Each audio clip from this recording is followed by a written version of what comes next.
Hello, hello. We're live. I'm going to do some sage and some Palo Santo on this, y'all. The second to last day of 2021. And it's so funny, friends. Hello. It's really funny because I feel like a lot of readers and a lot of people who are doing this sort of spiritual work are drawn toward the same subject, friends, which is shadow work.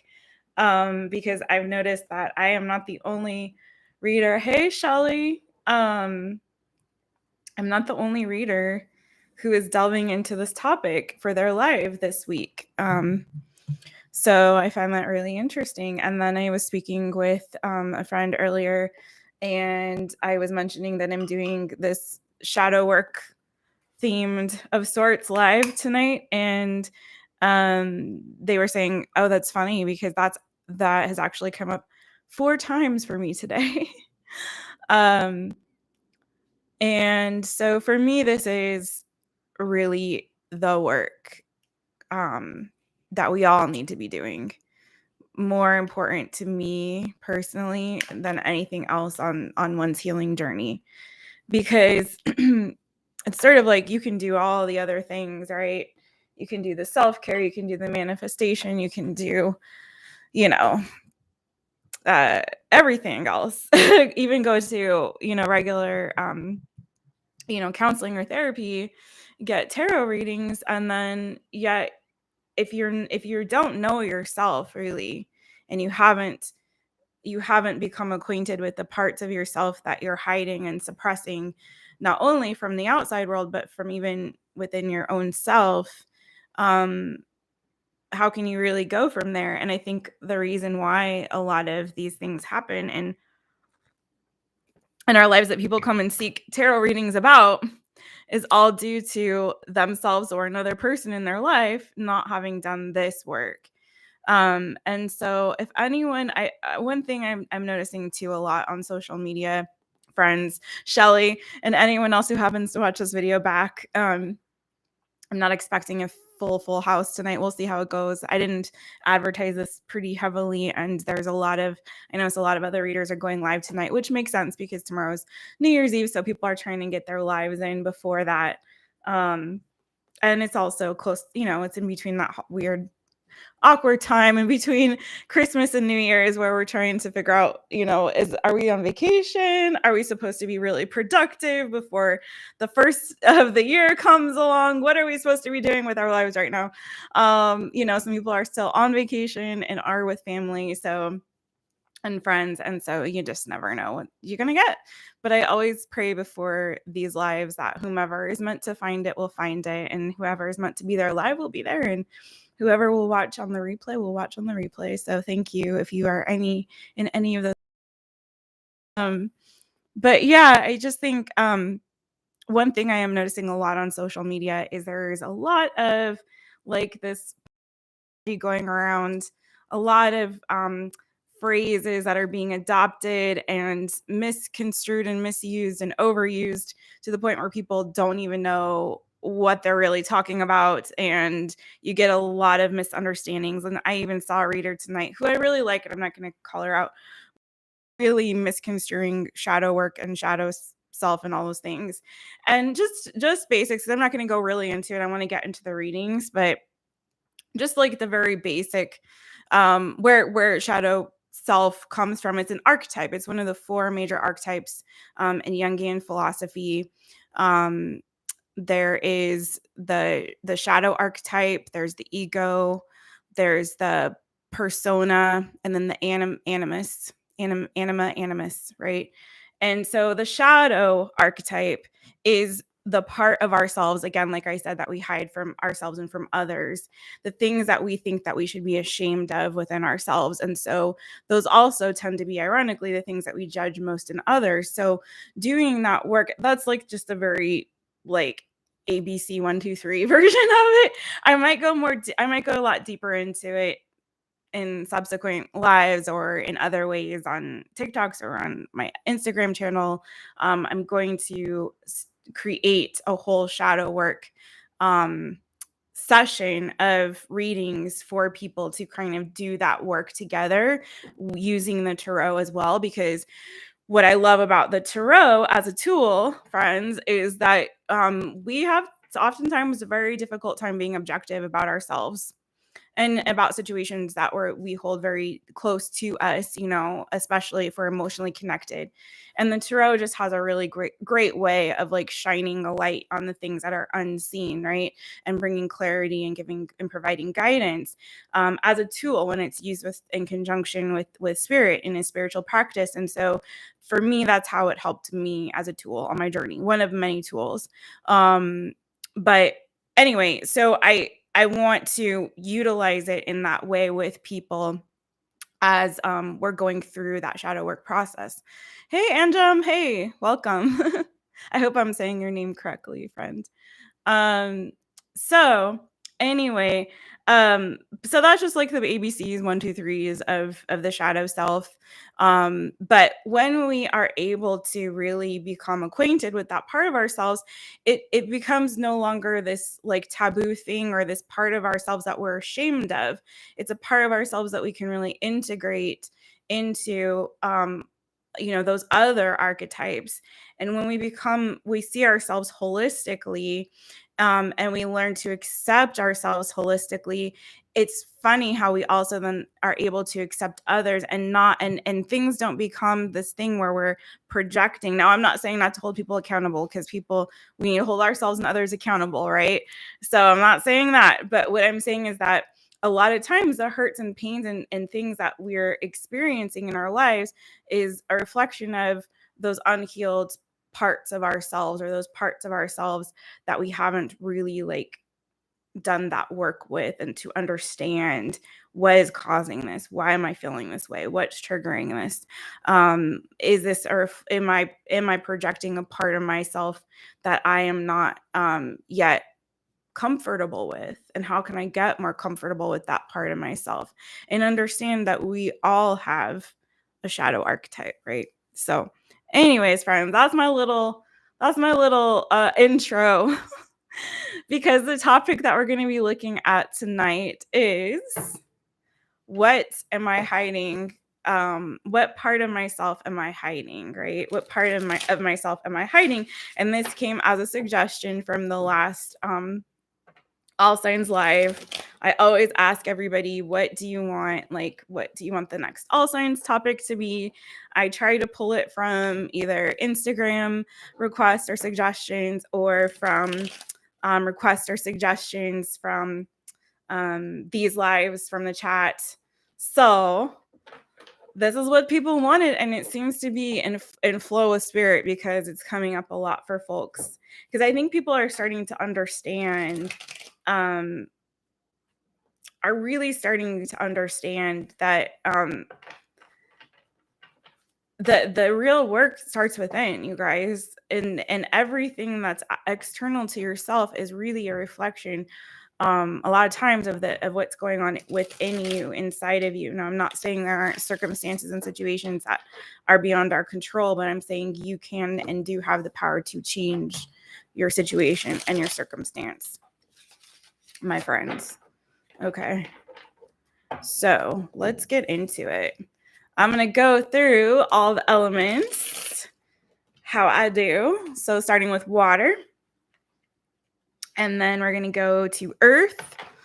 Then we're going to go to fire, fire, fire. And then we're going to go to air signs. Okay, last but not least. And then if there are people in the chat still at that time and they want to ask a question, because I'm not doing 5 free Fridays this Friday, this would be the time to do it. But they won't be free questions tonight because it's not Friday. I'm going to stick with the theme. So it'll be Cash App donations. Minimum donation requested would be $5 per question. That's all you got to do. You can Cash App me at $My Taropist. And let's get into it. Let's do a little more. I don't know why this Palo Santo stick, it's a beautiful Palo Santo stick, but it's like so difficult to light. And I don't know if I'm just doing it wrong, if I don't know what's the deal, but or if it's has too much oil, or not oil, but if it's too wet, the wood's not dry enough. I don't know. Okay. Whew, that's so good, you guys. So good. And I want to get it on here. I'm sending everyone so much love as we get ready to embrace this new year. I'm ready for that. I know, like, really, it's just a changing of the day, right? We're going from Friday to Saturday this year, or depending on where you live. But like, I know that's all it is. But I like to lean into the symbolism sometimes of that changing, and especially now, I feel like we all kind of need, a changing of this energy, especially from the past 2 years, like cumulatively, right? All right, so Cancers. Gonna do you first, my friends. See. Oh, and by the way, anyone watching back, this is a good one to watch for your moon sign. If you know your moon sign, if you don't, I have a link in the description of this video to Cafe Astrology, where you can do a really quick. In fact, you can even do it while you're watching me, or while you're waiting for your sign to come up, and because you can do a quick little, like, get your birth chart did. See, it's like all you need to know is your date of birth, your full name, well, that's not even that important, but your date of birth, time of birth, place of birth, okay? But yes, definitely watch this for your moon sign too. Definitely, most definitely. Because in astrology, the moon sign is sort of like the shadow self, is the part of ourselves that isn't readily available or visible to people. But it's your true self. It's a little different in astrology, I think, because I think in astrology it's like your true self. It's not like the darker aspects of yourself or whatever.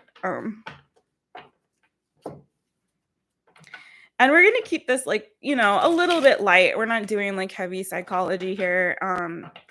Cancer. We're just gonna kind of look a little bit more into any parts of yourself that are hidden, that really you need to, we'll see how spirit leads, but that you need to kind of understand more about yourself, or explore, or upside, what you need to be sharing more with the world. Maybe parts of yourself, like maybe talents or things that you're keeping hidden from the rest of the world, that maybe in 2022 is something that you should, like, explore more or share more of with others. Okay, we'll see how it goes. Okay. All right. Cancers, you are up. What part of themselves are Cancers hiding? What part of themselves are Cancers hiding? That was quick.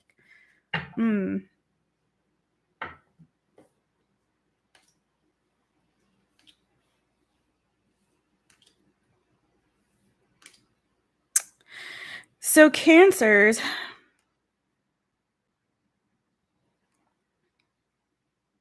I feel like there's a part of you that has a difficult time maybe moving into new energies, closing out old cycles and beginning new ones. When it comes to taking leaps of faith forward and moving in a new direction and closing out old cycles to start new, you may have a little bit of this, like, sort of back and forth, sort of wishy-washy kind of an energy about you, and indecisiveness or inability to, like, really release and let go, especially when it comes to, like, maybe following your fortune.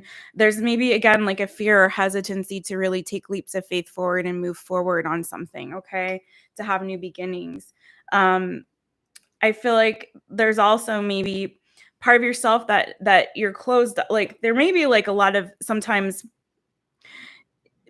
an inability to like really express yourself when things are a little bit more challenging or difficult to vocalize, and in a way sort of standing up for yourself, taking up for yourself. Cancers, maybe you kind of dim your light sometimes with that, instead of like really speaking up, because of, again, there may be like a fear of conflict that some of you may experience. But a lot of this, my friends, is a lot about you. um, a lot of this is about you having trouble like making decisions when it comes to closing out old cycles and beginning new and taking leaps of faith forward. I feel like the desire is there for a lot of you. But then I think there's this hesitancy to kind of vacillate when it comes to moving forward. I think also with you guys, yeah, trouble sometimes with making decisions. Um, you might, I'm hearing like can't see the forest for the trees, Cancer. I don't know. Um, maybe you get overwhelmed with the details of things, would be what that means. Um, so that you're not seeing the bigger picture, of like if you were to just make this move, that it would be so much better for you, Cancers. If you were to just kind of step outside of your comfort zone, it would be better, especially because I feel like sometimes taking that leap of faith forward for you all would actually be beneficial, and that you would be leaving old parts of yourself that is sad, that is not feeling good, that isn't vibing with you energetically, that's energetically draining or depleting, right? It's like there's this need within you, Cancer, that I think this is what, again, you're not seeing, is that you have this tendency to like stay maybe in situations that are depressing or not good or have expired, they're past their expiration date. You kind of staying in that for too long and not allowing yourself to really transform. And I think if you guys could really become acquainted with that part of yourself and learn to let go when you really need to let go. Six of Swords, Eight of Cups, right? If you can learn to walk away from situations and circumstances and old cycles, close out those old cycles that are not rewarding or fulfilling to you, to move to something better and allow yourselves to really be in this energy of transformation and this scorpionic energy of change and renewal and transformation, that you would feel so much better within your own selves, Cancers, that you would be able to have a lot more harmony and balance and find yourself in situations, quite frankly, especially if this is trouble with closing out like old romantic cycles and staying in those longer than is necessary. Difficult time making a decision. Again, Two of Swords came out as your overall here, to walk away, that you would find yourself in not only harmony, more harmony and balance within yourself, if you can understand this part of yourself and course correct and really allow yourself to change and transform, embrace that energy of the Death card, but that you may also find yourself in more situations with other people that are vibing on your frequency as well, right, Cancers? That it's not only about change within you, although we're talking about you, friends, but I think, again, if you can learn to close out those old cycles and walk away from even situations and people that have, it's time, understand and recognize like, okay, this milk has expired, I can't drink it, it's bad for my health, right? Then you find some new milk, friends, that's gonna like, be more your flavor. You know what I'm saying? Okay, Cancers. That's pretty straightforward for you all. I feel like I'm also gonna pull an angel card for every sign this time too. And get you guys a little angel card for the new year. See what word we have for you. Each one has a different word, and so that will be your focus for 2022. How about that? If I can open this, friends, let's see. All right. All right, what angel card do we have for my Cancers? What angel card do we have for my Cancers? Oh, Cancer. It's blank, friends, which means you create your own destiny, my Cancers. You create your own destiny. And this year, I think it's time for you to decide, right? If you've been having difficulty making decisions, if you've been having difficulty taking up for yourself, friends, it's time for you to write your own future. What do you want, Cancers, in 2022? Choose your own adventure. Go ahead and speak that out now.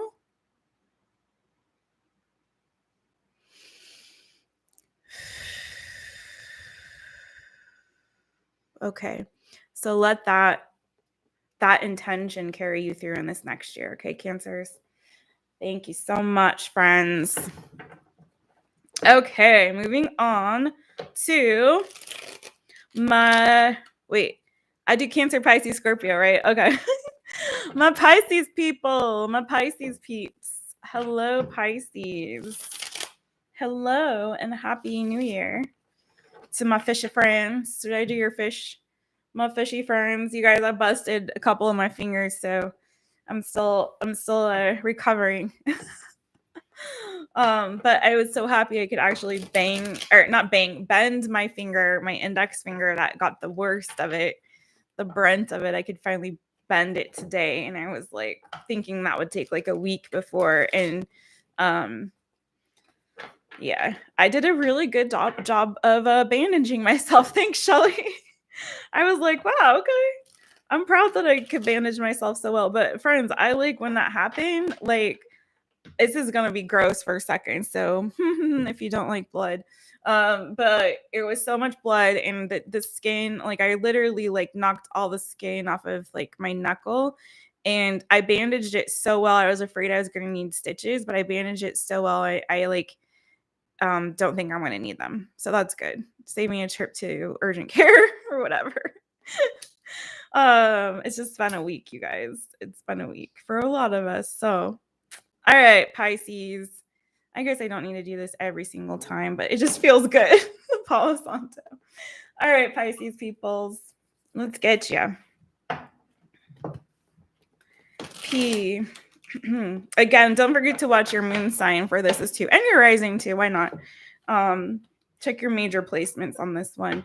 Venus too, I would say, because that might have something insight to you on romantic situations, what you might need some help with. Okay. Let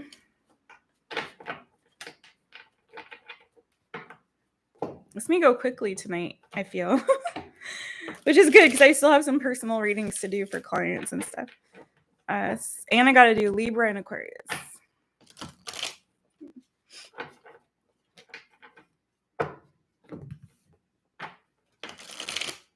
Okay.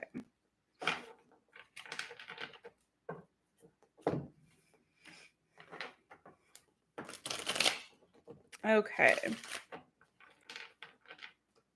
Pisces. Woohoo, Pisces. Fish friends. Okay, let's do it. All right. What part of themselves is Pisces hiding? What part of themselves is Pisces hiding? Thank you, Spirit. What part of themselves is Pisces hiding? Woo! Wow. Oh, wow. This is really similar to Cancer. Interestingly, very different cards, but very much almost identical message. Okay. Interesting. Okay. So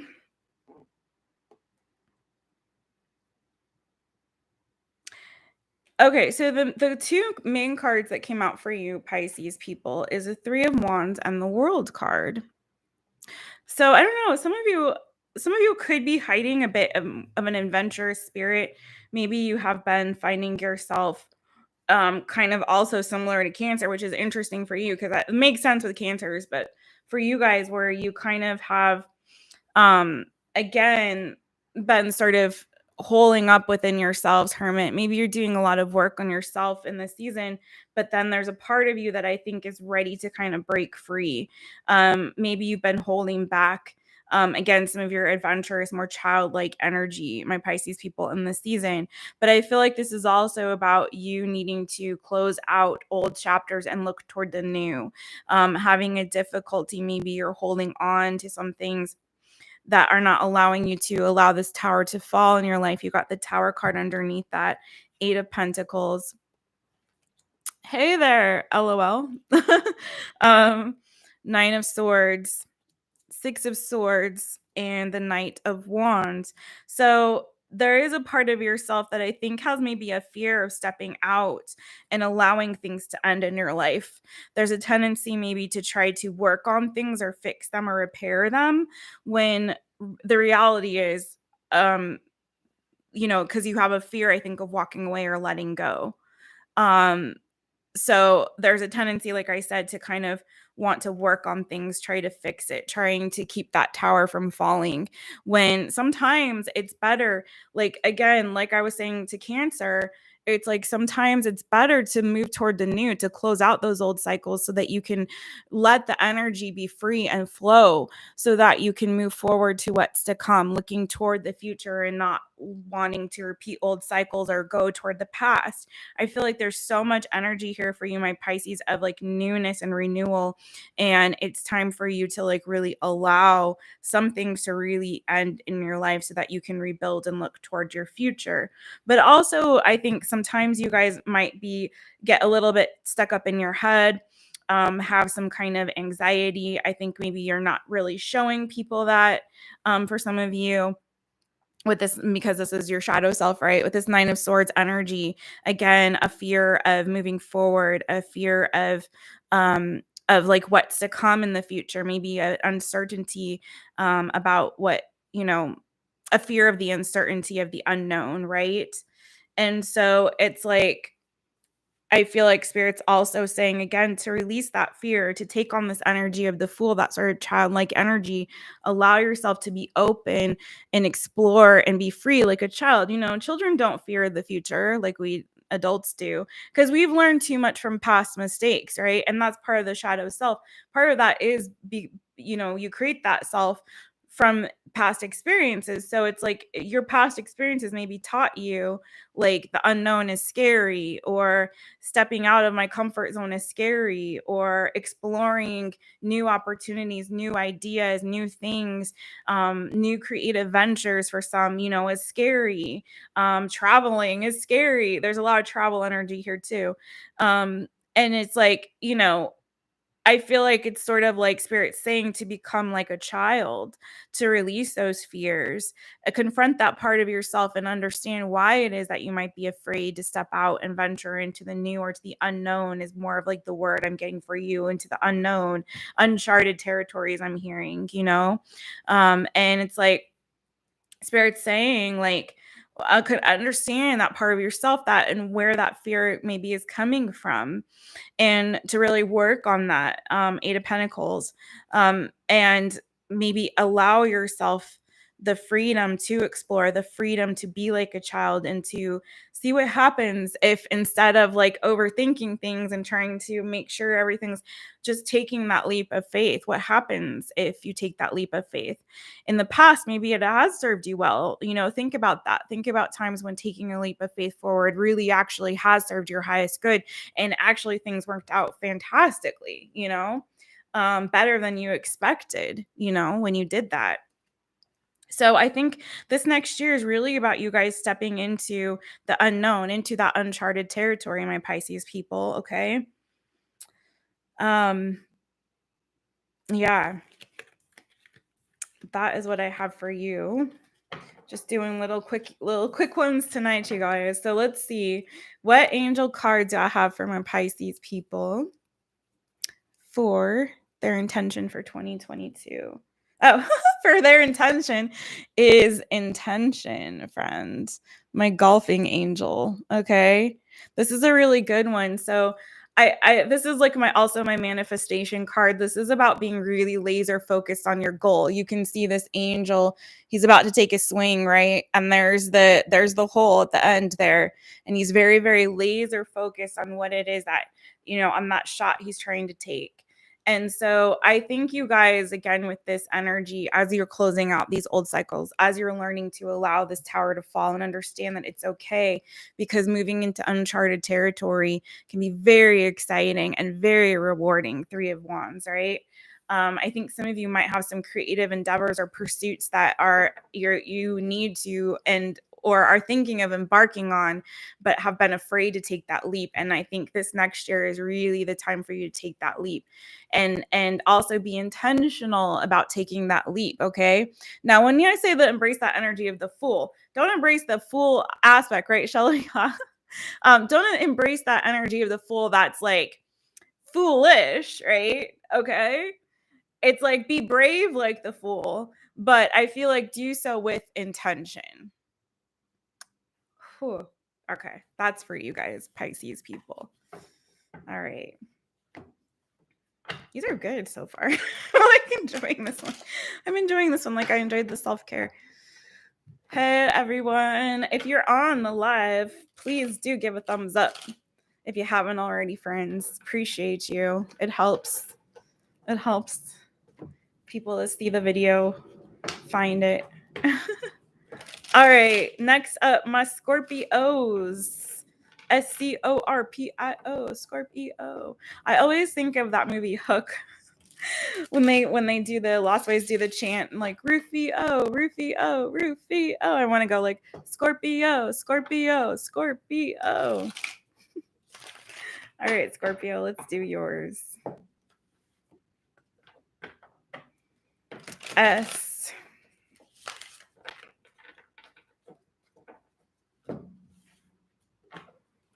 C.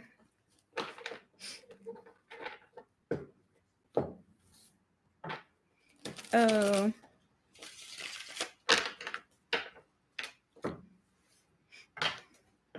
R.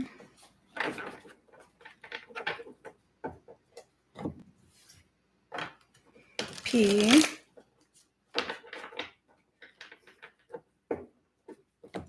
I'm also getting for you Pisces, being afraid to let go. And I know that was sort of also what I said, but not being afraid to just let go and trust spirit is guiding and leading you into these new chapters and these new ventures in your life, right? Scorpio. Scorpio. I always get a little bummed out when the incense is gone. Oh, your Scorpio moon, Shelly. Okay. There you go. So your moon and your sun sign back to back. All right, let's do this. Scorpio, what are my Scorpios hiding? What part of themselves are my Scorpios hiding? What part of themselves are my Scorpios hiding? Ooh, that wanted to pop out, but did not. Didn't feel like I should take it. Oh, they're wanting to talk for y'all, Scorpios. There we go. Okay, what are you? Ooh, okay.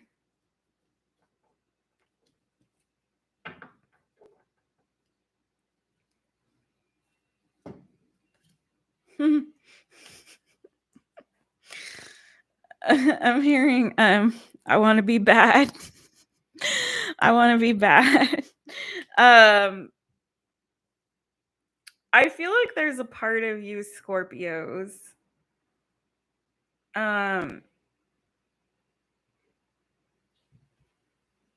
I really want to clarify, but Seven of Swords came out for you. So like let's get real because this is our shadow self, right?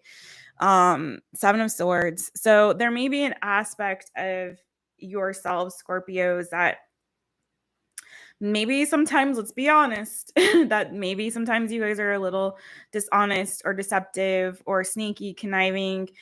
Maybe, but I don't feel like it's just in general. I feel like it's very specific because the Hierophant is here. So I feel like there's a part of you, like I was saying, wanting to be bad, like of you maybe kind of like bucking up against the system, a bit of a rebellious nature of sorts. I saw Five of Wands wanted to kind of peek out. Hey, Kurt Adams. Hey, welcome, friends. I saw the Five of Wands wanting to peek out too, and that kind of reiterates that message for me, where I feel like there's a part of you that's like a disruptor of the system, if that makes sense. Maybe sometimes you guys try to figure out a way to get around things or get around rules or regulations. Okay. It's like you do your research and try to figure out, how can I make this work for myself, or how can I make this system work for me? And I don't feel like a bad energy coming from it. This is a shadow self, but I do feel like there's a part of you that's a little bit rebellious in nature when it comes to like institutions or the system. Okay. There's a little bit of a rebel in you, my Scorpio people.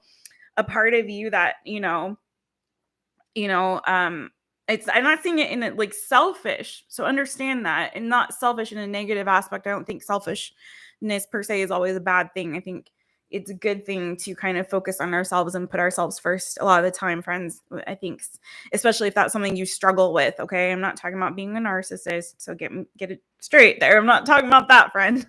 But I do think like you guys, there's a part of you that is like sort of likes to be a little bit rebellious, likes to work the system for their favor. You know what I'm saying? Likes to kind of figure out the shortcut or the easy way out of situations, circumstances, or systems of structure. Okay.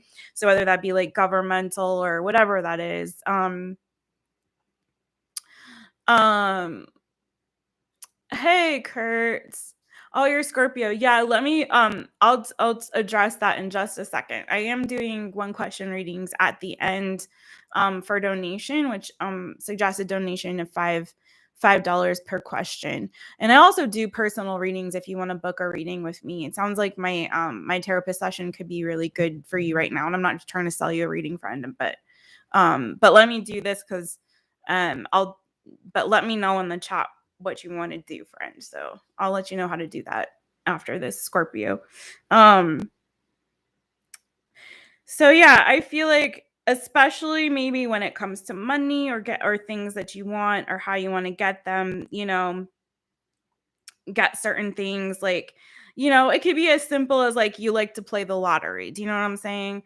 Or it could be something like, you're the kind of person who researches like, you know, how to get out of a parking ticket, or you know what I mean, or like how to like how to get like how to like save money on your tax, like what the best tax cuts or breaks are. You know what I mean? Like that kind of an energy. It's not like oh, I'm out here screwing people over kind of an energy. Do you know what I mean? It's like that sort of thing. Like you do research on like, shortcuts to get things that you really want. Okay. Um And I also think that you guys might feel a little bit like unlucky in love. Um, you might feel like sometimes, like maybe sometimes unworthy. You might struggle with feelings of unworthiness or not being able to really get the things that your heart desires. Maybe you kind of feel like an emotional deficit a lot, or sometimes. It's like always, I feel like when you think sometimes towards your future, maybe sometimes, and your goals and wishes and dreams and hopes for your future and where you want to go moving forward, um, it's like there's this energy of, even though you want to have victory, and especially if you want to have victory over your emotions, you guys, my Scorpio friends, I feel like sometimes you struggle with feelings of unworthiness or loss or not feeling good enough. Maybe you have lost a lot of love or loved ones or love in your life.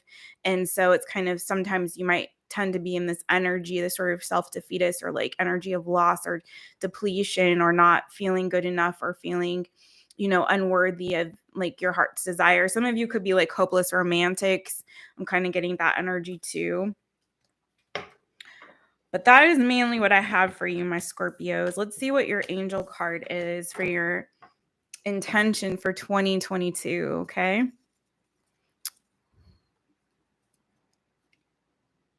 Oh, interesting. Sisterhood, brotherhood, my friends. Sisterhood, brotherhood, Scorpios. So for me, this is like in 2022, I'd say lean more into, so if you are identifying more in the masculine energy, lean more into like having more friendships, relationships, building friendships and relationships with other people of that masculine energy. If you identify more with like the female energy, finding your tribe of sisters, your sister friends, okay? Leaning on your friends more in this new year, finding community. This also, if you are a sibling, you have a sibling, leaning into maybe strengthening your connection relationship with your sibling or siblings, okay? But I feel more so this is about like making 2022 a year where you don't isolate and you really find community, especially community of like-minded energetic souls, okay? Okay. Done with the water signs. Now we're gonna move on to earth signs. Okay. Kurt. So yeah, this is let me type in the chat for you my Cash App. I do free one question readings on Fridays. I call it 5 free Fridays. I do 5 of them, but I'm not doing it this Friday because it's New Year's Eve where I am. So I am not doing that one, but I will do after the all signs if you want to Cash App. It's also in the description, but I'll put it here in the chat too for you. So it's just $5. Um, $5 per question is what I'm gonna do for y'all tonight. And otherwise, I do have like honestly, if you are struggling a lot and needing some guidance, I really highly recommend the My Taropist session for that one if you want to book a reading with me.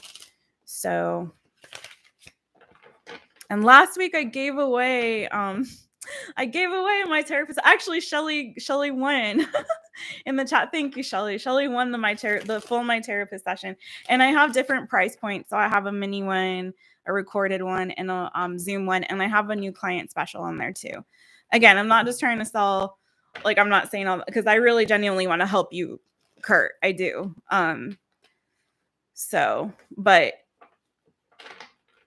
But yeah, so you can ask question Cash App, and also you can book.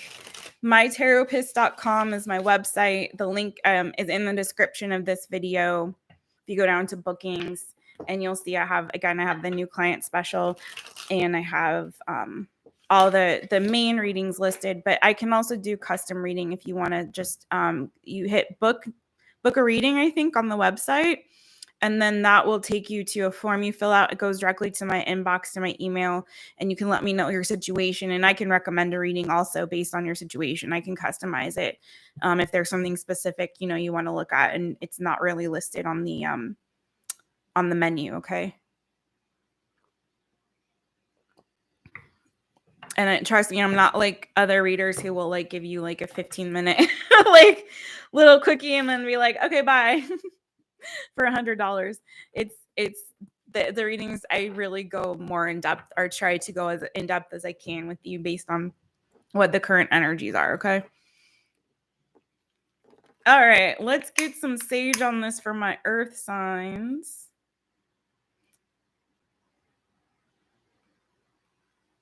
And if you send a Cash App, if you really want a question tonight, Kurt, and you send a Cash App, make sure you put your question in the chat. It's a little slowed down tonight, so I don't know if we're going to get a whole lot of folks, and then I can scroll up and find your question just in case you're not here later when I answer it. I'll do that for you too, friend. And hopefully timestamp before too long. Sometimes it takes me a minute to timestamp. It's very time consuming to do that. Okay. Earth signs. Let's do this. Taurus, Virgo, Capricorn. Let's do this. T.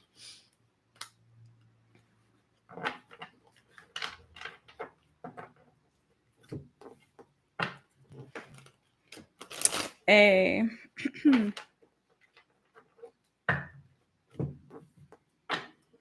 U.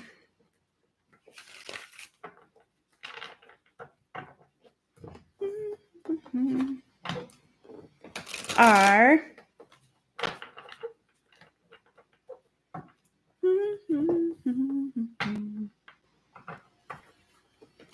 U.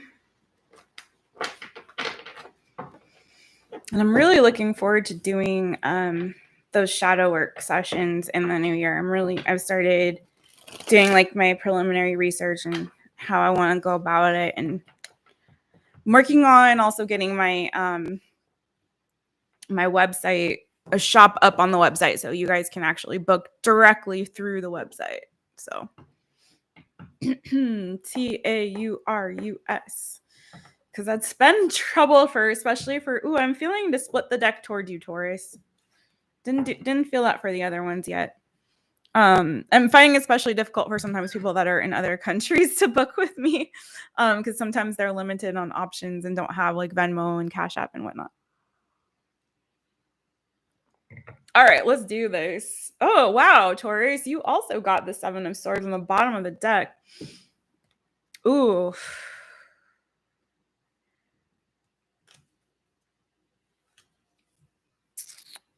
Okay. Wow, Taurus, this is heavy. I'm gonna ask the question, but I feel like I need to read this too for you guys. I feel like you guys there may be a certain aspect of yourself this is very much a shadow energy, way heavier than the other ones. I think there's a lot of focus for you guys on money, on work, on getting money, how to get it. I think that's a lot of your all's obsession on how you can get more abundance, how you can get more work, how you can get more money. um I think that there's also an energy of, I'm not even gonna lie, I think that so you got Seven of Swords, Three of Swords. So I'll just say it flat out. Like the card that's on the bottom was Seven of Swords, Three of Swords underneath that. So some of you, again, there could be an aspect of yourself that is a little bit like cheater energy.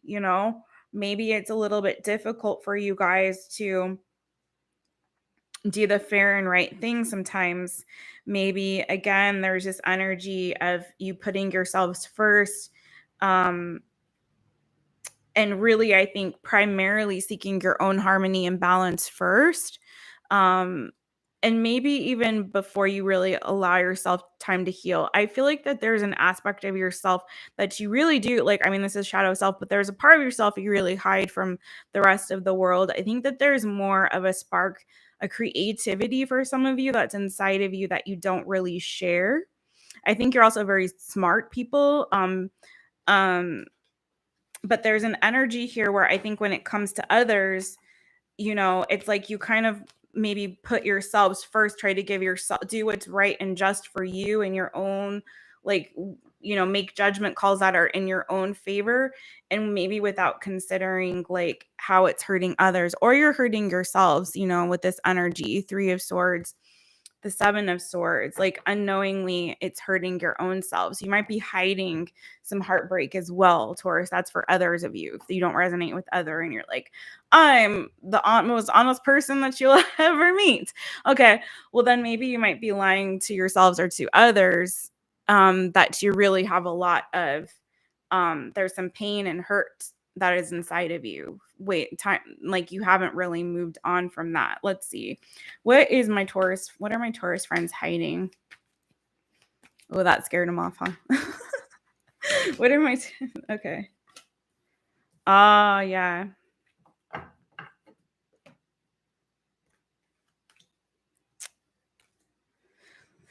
Taurus. Okay, friends. Okay, my friends. Taurus, I think that you guys might also, I'm going to be real with you. I think sometimes you guys maybe,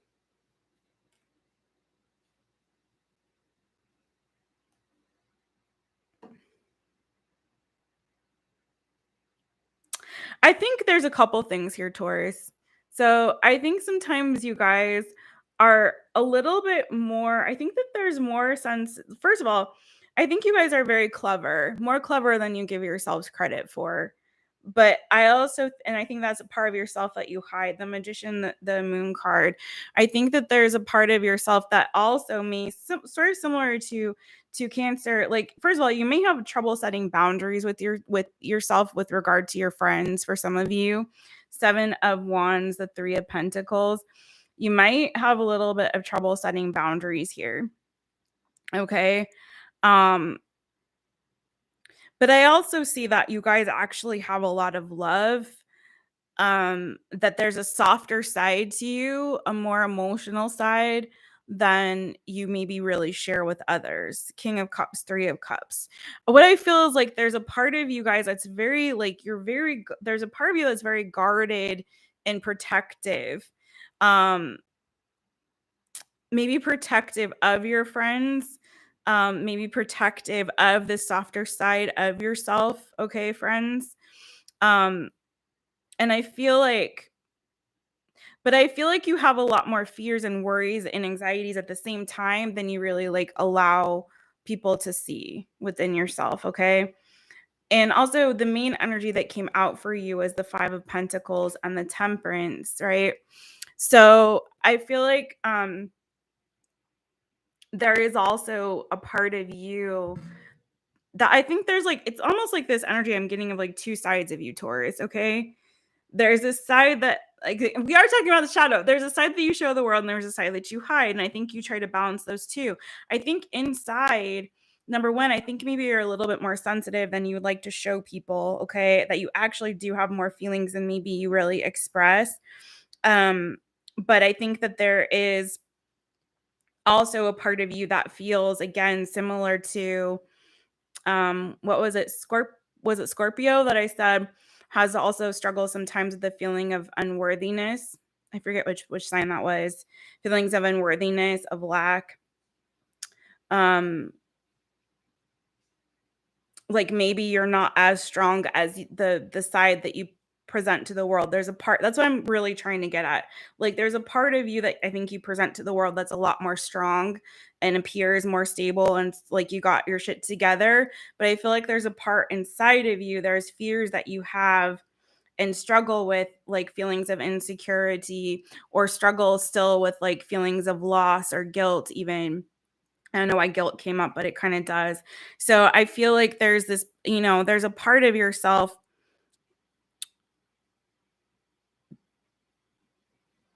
that again is a lot more sensitive and emotional than you don't really show. And I think you care a lot about more about the people in your life than maybe you would share with the world, care a lot more about your friends than you would and feel protective of them.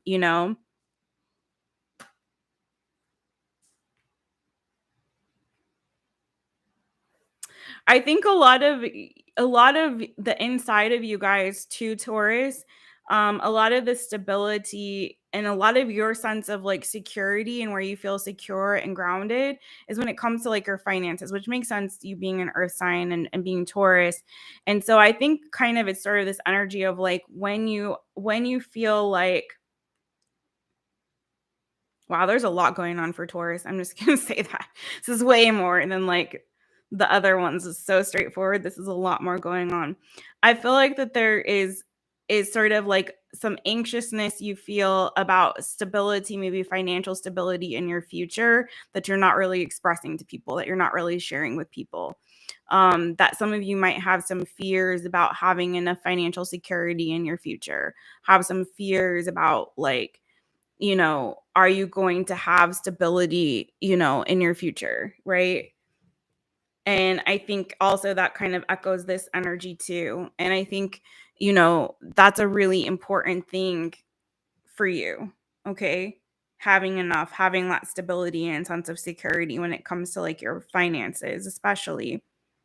Also, I feel like some of you might have concern about your physical appearance or how you look or how your health or well-being as well, and you're not really sharing that either.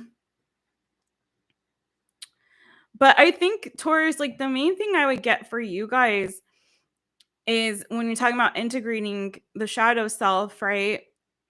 Is I think that this lighter, happier, more emotional side of yourself, I think you like really should show it. Some of you might have a moon sign in Cancer, Pisces, Scorpio. Okay. And I think you try to veer more in that. If you do, it feels like you kind of are more living in that earth energy. So your sun sign, the sign that you're presenting. And I think that part of yourself that's more sensitive, more emotive. I think it's so important for you guys to like really, not be afraid to let people see that part of yourself. Okay.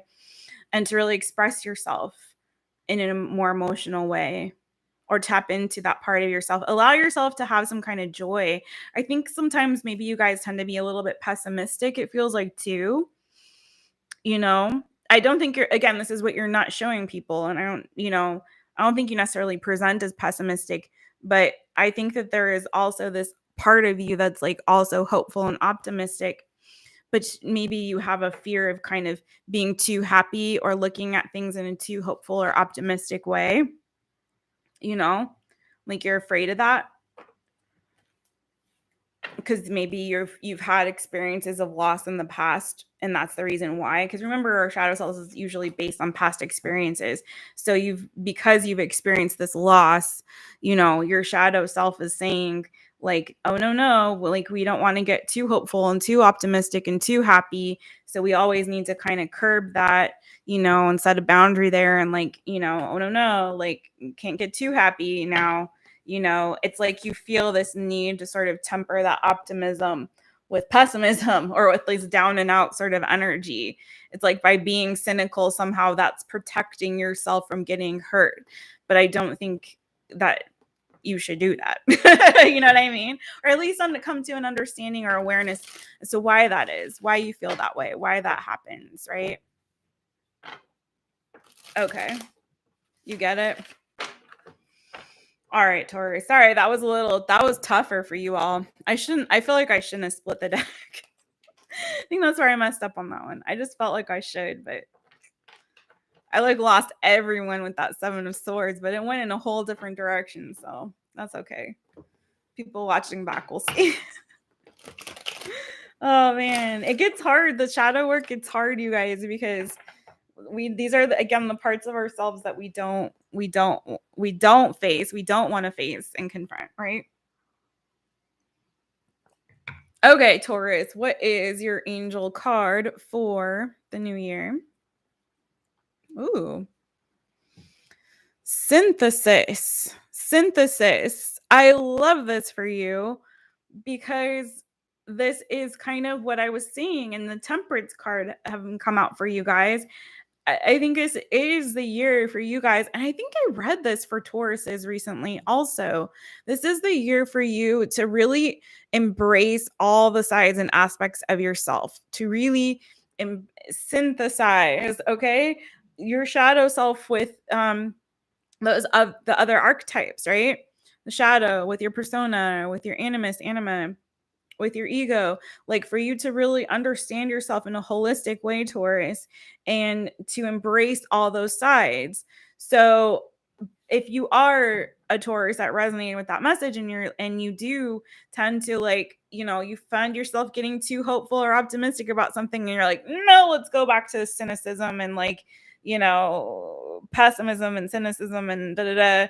And it's like, it doesn't have to be so black and white, friends. You can have both. You can be hopeful for the future, but then be realistic about the outcome, right? So it's like, I feel like you guys, if there are parts of yourself, Taurus, that you haven't really integrated or come to accept, then definitely, friends, think about why. Why is that? And that's what we ask ourselves. This isn't to go and to say like, oh, shame on you. That's the opposite of what we're trying to do. It's to look at these parts of ourselves and to say, oh, that's interesting. I do feel XYZ way, or there is this part of myself that I have been repressing. Why is that? And to explore further. It's not to go and be like, oh, shame. No, because you're already shaming yourself by repressing that part of yourself. So this is about embracing that part of yourself and be like, oh yeah, I do really like being lazy and like doing nothing all day. Why is that? You know what I mean? Whatever. Just a silly example.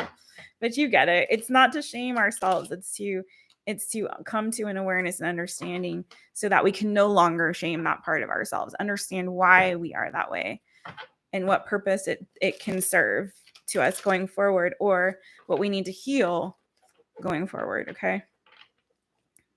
All right. Let's see. Taurus, Virgo, Virgo, Virgo. Let's get into it.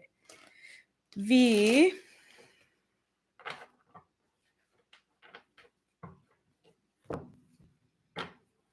I. Woo,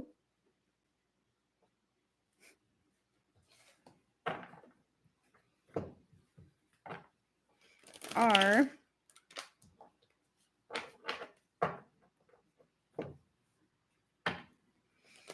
G. We. Come on. Oh, Virgos. Are you all being stubborn right now, Virgo? Uh-oh. Oh. Uh-oh. Uh-oh.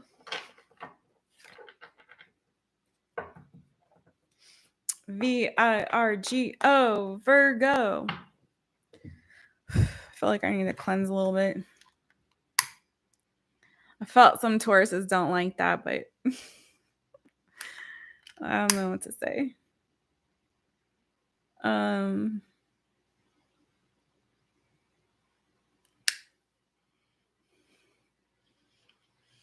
Ooh, yes. All right, let's do this. Virgo, Virgos. All right. What are my Virgos? What part of themselves are my Virgos hiding? Part of themselves are my Virgos hiding.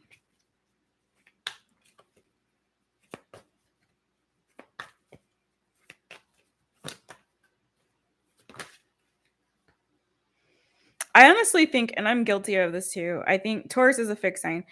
I think like a lot of the fixed signs, and I could be wrong, correct me if I'm wrong, y'all, but when I think about the fixed signs, I think that they're like probably the most understood signs, because I think that they're really the most difficult when it comes to showing their shadow self. I think that they really are the signs that tend to be very much like, let me present this one part of myself. Could be wrong. And so it's harder to kind of penetrate. They're very stubborn, that fixed energy. 10 of Pentacles, Death card. Interesting, my Virgos. 8 of Cups, Devil. Whew. Magician, 4 of Wands, 4 of Pentacles.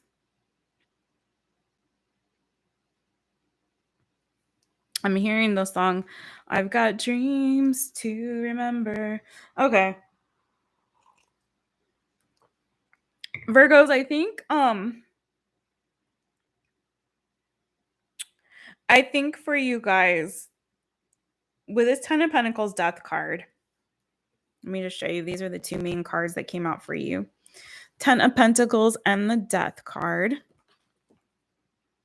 Scorpio energy, Earth energy, your energy with this 10 of Pentacles. 8 of Cups, the Devil, Magician, 4 of Wands, 4 of Pentacles, Page of Cups, 7 of Swords, Justice. Some of you Virgos could be dealing with some old family wounds still, okay?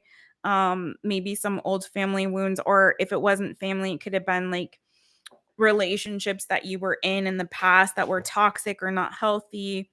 Maybe some of you guys have some addictive type of behaviors or personalities that is hard to walk away from, especially if it's like if you struggle with depression or certain things. I think that that's one thing I'm getting. I'm feeling like some of you have a really hard time maybe releasing that, or really transforming from those old hurts and pains and wounds from the past. Okay. It's, again, a lot of it is people having a hard time releasing the past. But also, I think for you guys is like, I also think that there's a concept, an idea that you guys have in your mind of what you feel like.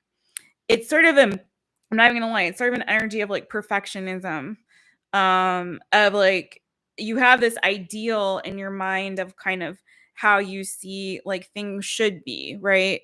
Everything. Oh wow, and I'm hearing my mom, who is a Virgo. There's a place for everything and everything in its place, but it's not just about that. 4 of Wands, 4 of Pentacles. It's like you guys, like to have everything. You want everything in this particular way, but it's also of like, when it comes to your future, it's not just past energy or present energy, it's like future energy. It's like you have this ideal or idea in your mind of you want things in a particular way. It's almost like I feel like you guys are very good at visualization and manifestation, or at least the visualization part of that, of like you down to like the very specifics of, you know, I want this color paint on the house of my dreams. I want this kind of roof or tiles, or this like these curtains and this thing, or like when it comes to a car, it has to be this color. I'm hearing like When Harry Met Sally, you know, Sally. If you've ever seen this movie, you guys, like which is a movie I really love to watch around New Year's. A lot of people do. I'm not the only one, yeah. But because of the end of the movie and the whole New Year's party, right? But like there's this scene in the movie when she's Harry and Sally are on this road trip. They're in college, right? And they go to this like diner and she orders pie and she's like, I want the apple pie, but I want it heated. And with ice cream, but not vanilla ice cream, strawberry, and I want it on the side, not on the pie. And if you don't have strawberry, then I want whipped cream, but if it's in a but not if it's in a can, only if it's homemade. Blah blah blah. You know, it's like it's so specific, right? That's the energy I'm kind of picking up from you guys, like almost like a bit of an obsession around sort of like how you know the detail and specifics of what it is that you want, to the point where I feel like maybe there's no flexibility. um you know, there's a difficult time for you guys sort of transforming what your ideal vision is of what it is that you want, right? It's a hard time of like letting go of that. If things don't work out, it's sort of like, not that I think you guys have a really hard time necessarily walking away, um but it's a hard time like releasing and letting go of the vision or the ideal or the image of what it was that you wanted. Like you hold that so dear to you, right? That it's like, I don't know that I can, that there's flexibility in me transforming or changing, you know, what it is that I'm seeing here. And you know, to the point where maybe even if something becomes toxic, right, or not good, or becomes obsessive, um you know, that it's like you walking away though is perhaps a challenge. But again, it could be like you struggling with like obsessive thoughts or obsessive thinking, or you know, depressed, you know, depressed feelings here. It's not like anything terrible, you guys. It's just like, I think that there, I just keep feeling like for you guys there, you need to allow sometimes your dreams and your visions to sort of transform, okay, to be able to be more like, it feels like you guys are in a very strong, more like 3D energy, where you need to be working more like you're trying to do things in your own strength instead of like really working with spirit. Does that make sense? Please clarify this 10 of Pentacles death card. Yeah. To clarify the strength card. So yeah, I feel like there's a lot of stubbornness here to you guys, like, you know, a stubbornness and unwillingness to be flexible, especially when it comes to like looking toward your future and your future goals and plans and what it is that you want, okay?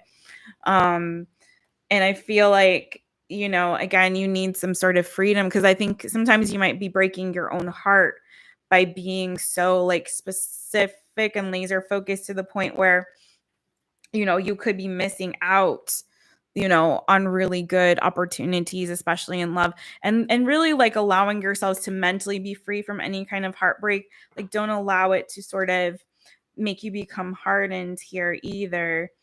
Some of you might struggle a little bit with your sense of self-worth as well. I feel like a lot of you Virgos have been through a lot of past hurt and pain when it comes to either your parents, you know, your parent relationships, and or your romantic relationships. And maybe that's also something you need to release and let go. And not to let the past inform your future either, friends, right? Not to let the past inform your future to where you kind of close yourself off and become a little bit more, you know, set up these boundaries so much, like put these walls up around yourself so strongly, Virgos, that you can't, like, again, be flexible and allow the new to come in when it wants to come in. Like, be a little softer, friends. You know what I'm saying? Okay. Wow, earth signs are tough tonight, y'all. Okay, let's get your angel card, Virgos. Let's get your angel card, my friends. Okay, I wish I could delete all of these spammers in here. Okay, the angel card we have for you, Virgos, is integrity. Integrity. That is your word for 2022. Integrity, friends. I think Virgos are pretty, I mean, most Virgos I know have a lot of integrity, but also I think this is like honoring yourself. So I feel like, again, live your life in a way that's, um, you know, where you're honoring your, like, knowing yourself so much that you're not like doing things that are actually defeating what it is that you're trying to achieve, right? So again, if that means like being a little bit more flexible when it comes to your vision and what you see for your future, or if it comes to, you allowing yourself to be a little bit softer. So it's sort of like this, okay? If it's like you're saying like I really want a Lamborghini. I'm just throwing out some random example. I really want a Lamborghini so bad. But you never go to the Lamborghini like dealer. You've never test driven one. You don't have a picture of Lamborghini anywhere.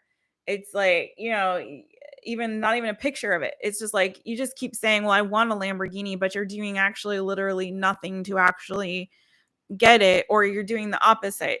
Say you're like, you go one day, you're like, I'm gonna go and I want a Lamborghini, but then you go to like the Toyota dealer instead, which Toyota is great, you know. But it's like you said you wanted a Lamborghini, but you're going to the Toyota dealer. Are you acting in integrity with what your own heart's desire is, right? But I mean, integrity is, take that as it resonates for you, friend. Um, all right. Let's do this. Taurus, Virgo, Capricorn. Capricorn, my friends. Let's do it. See, this is my rising sign, Capricorn. All right. I wonder if I can delete these. Oh, I can. Oh, I didn't know I could. All right. Let's delete this garbage. Oh, and I can actually add moderators. I didn't even know I could. Okay. Fantastic. P R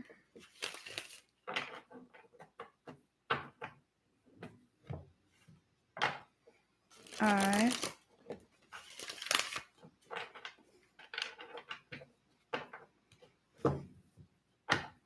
C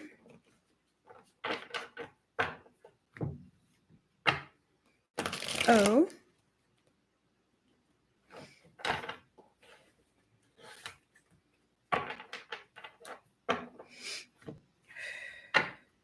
R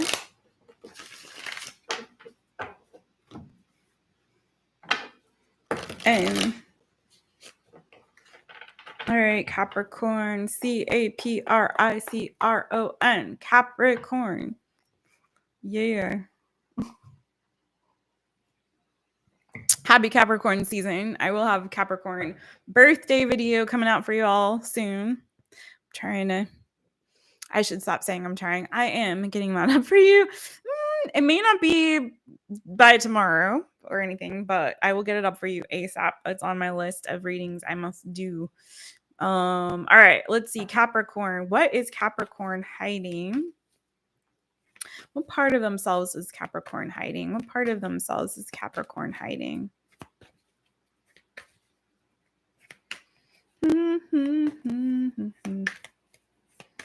What part of themselves is Capricorn hiding? Okay. Wow, lots of cards came out for you, Capricorn. I don't even need to really look at bottom of the deck energies. Whew. I'm hearing someday my prince will come. Queen of Swords, bottom of the deck. Ooh, ooh. Nine of Swords. Okay, so some of you might deal there might be a side of you that's very anxious, especially when it comes to making decisions. Like, I feel like there's a part of you that maybe you put on a bit of a front where you, again, sort of similar to Taurus, I feel like, where you present well. You know, I feel like you're very logical, very intellectual sort of people, but I think what you're not showing is that it's a little challenging for you to be that way. Like, you actually get quite anxious and feel very burdened about having to make decisions. I think you guys, like, I mean, I don't know any Capricorn that doesn't really like to be in charge, but I think that it gives you sometimes, like, I'm hearing that it's heavy is the head that wears the crown. I think sometimes that you guys get a little more anxious and up in your head and feel a little bit stressed out and burdened by maybe being the responsible one, by being the one that, has the final say or is the decision maker. It's not like you can't do that job, but I think sometimes when it comes to that, it's a bit of a struggle for you. You also got two swords. So yeah, I feel like sometimes also, wow, you got Wheel of Fortune and the World and the Lovers. Lots of major arcana for you guys. This is a lot of energy about making decisions. And I think sometimes you guys might get very much in your head, up in your head when it comes to making big decisions. And I think that, again, I think you don't present like that. Because again, I think you guys present in this Queen of Swords energy, very decisive, very logical, very reasoned, very sound, very quick to cut them motherfucker off. You know what I'm saying, friends? And I think that there's an energy that, you're not showing people that sort of like it's not so easy for you to necessarily always to do that. Okay. There may be a little bit more of a conflict that you feel within yourself. And I think there's again, that it feels like there may be also a bit of a softer side that you guys hide because of a fear of, again, like of rejection or being heartbroken. So I think you guys present very confident, but I think inside, you struggle a little bit with really maybe opening up. um it's very similar energy to Taurus, but very different cards. Like, struggle a little bit with opening up and showing that softer side because you've been hurt. Okay. So I do feel like, wow, these are serious energies here.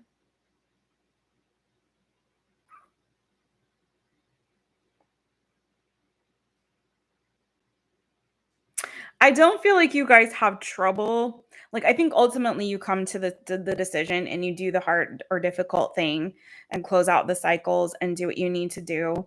Um, but I'm feeling this sort of like it may just take a while for you to get there. There may be a hesitancy, or an anxiousness that you feel when it comes to closing out cycles and making decisions. Okay. Um, and the hesitancy, I'm saying, because of the Knight of Pentacles energy, and then because behind this Queen of Swords we have the Nine of Swords and the Ten of Wands. Again, I keep hearing heavy is the head that wears the crown, right? A lot of fixed energy is coming up for you. So that's Leo, Aquarius, Scorpio, Taurus. And we talked about that before, about sort of there's a stubbornness there, a slowness to budge here. And so I feel like when it comes to like big picture stuff, I think you guys take that very, very, very, very seriously. The big picture stuff, big things, right? Big changes, big cycles, I think you guys take it very seriously, and that's part of like why it feels so heavy for you to make those decisions when it comes to big changes and big cycles, and why there's like a slowness to kind of get there and to get things going or moving or making those decisions, because you take it so very seriously, right?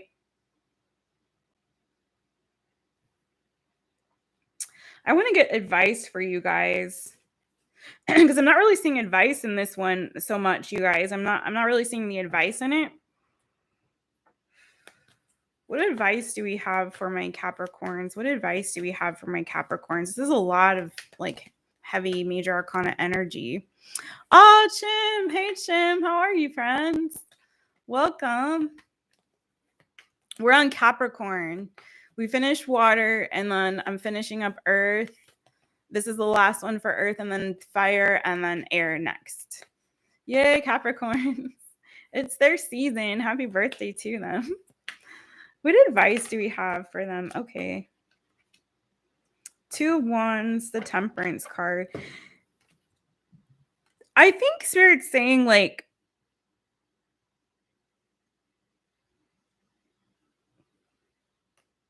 I really feel like Spirit's saying that you guys need to like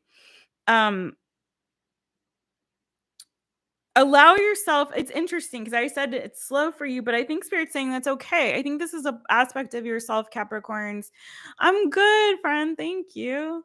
I'm looking forward to the new year. Very much so. I think this is a part of yourselves, Capricorns, that you can really embrace. I think if you feel an element of confusion, that it's like really see what's going to serve you best, okay? What's going to give most to you. If you're feeling confused, allow yourself that time and space to really kind of weigh the options. That's okay. Weighing the options is all right when you're looking at the big picture and moving toward the future. So if you're hard on yourself about this part of yourself, Capricorns, like if you feel like you should be more quick to make decisions or that it shouldn't be so stressful, like I don't think Spirit wants you to stress about it. But I feel like being patient with yourself when it comes to the big picture stuff. Okay, thanks, Shelly. I didn't realize that in the description. I can do air and then fire. I've been doing it the other way around. I didn't realize that it was the wrong thing.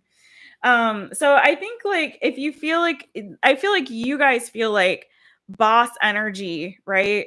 Is to move quickly forward and making decisions and be more quick about moving toward the future, right?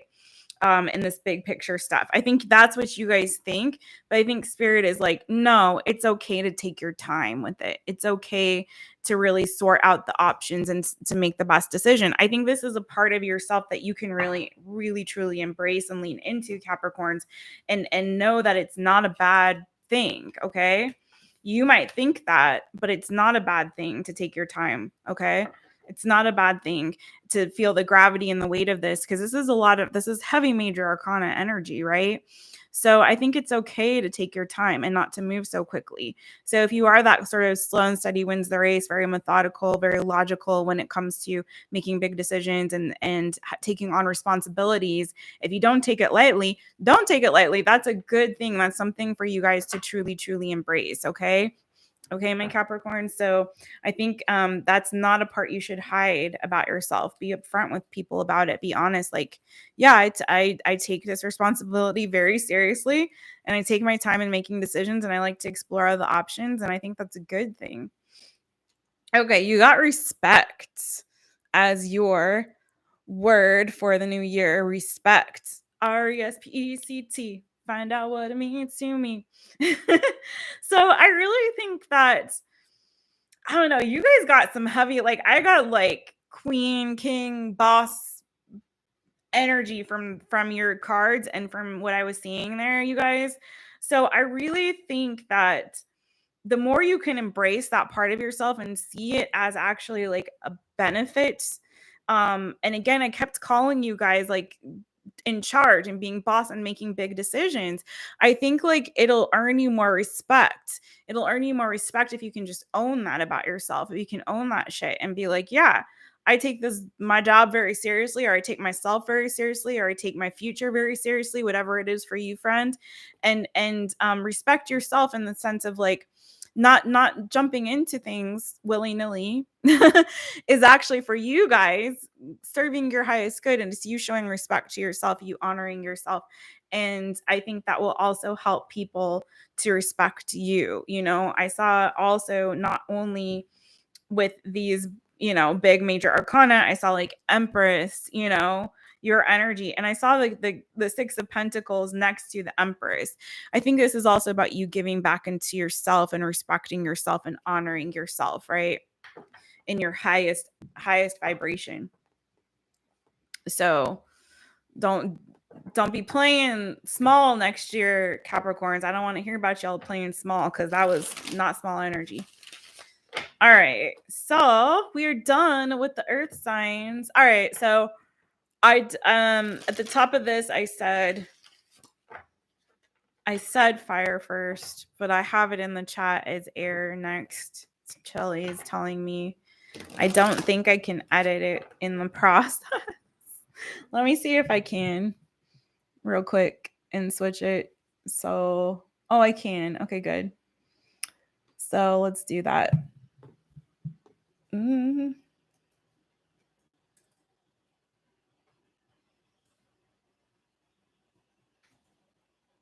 Oops, what had happened?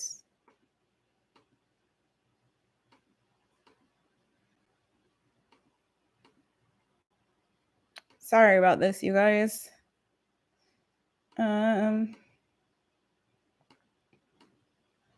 Okay.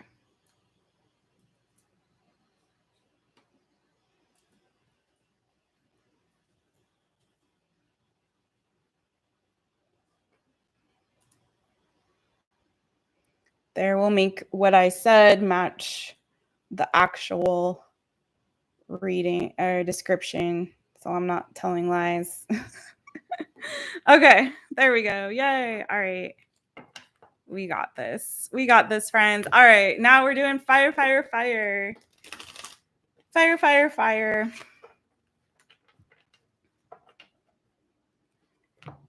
I think initially I started doing air signs first, and then I started to notice that there were a lot of fire signs in my chats and like who watched the videos. So and very much fewer air signs. So I started to change it up because the fire signs were more demand. I was trying to meet the demand. So okay.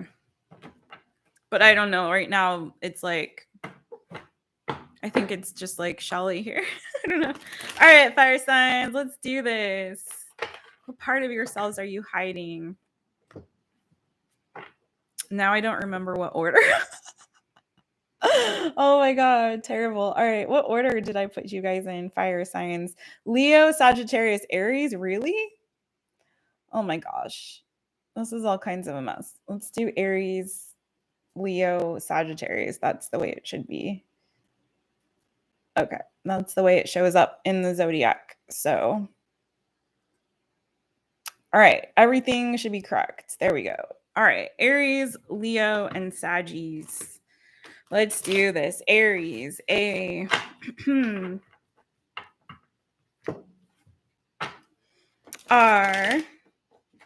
It's a quiet night. I.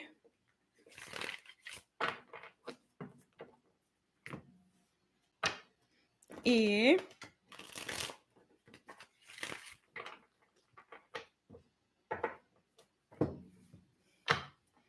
S. Aries.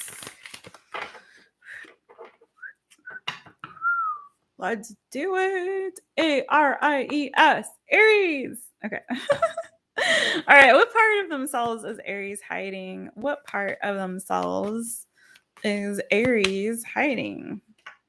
Ooh.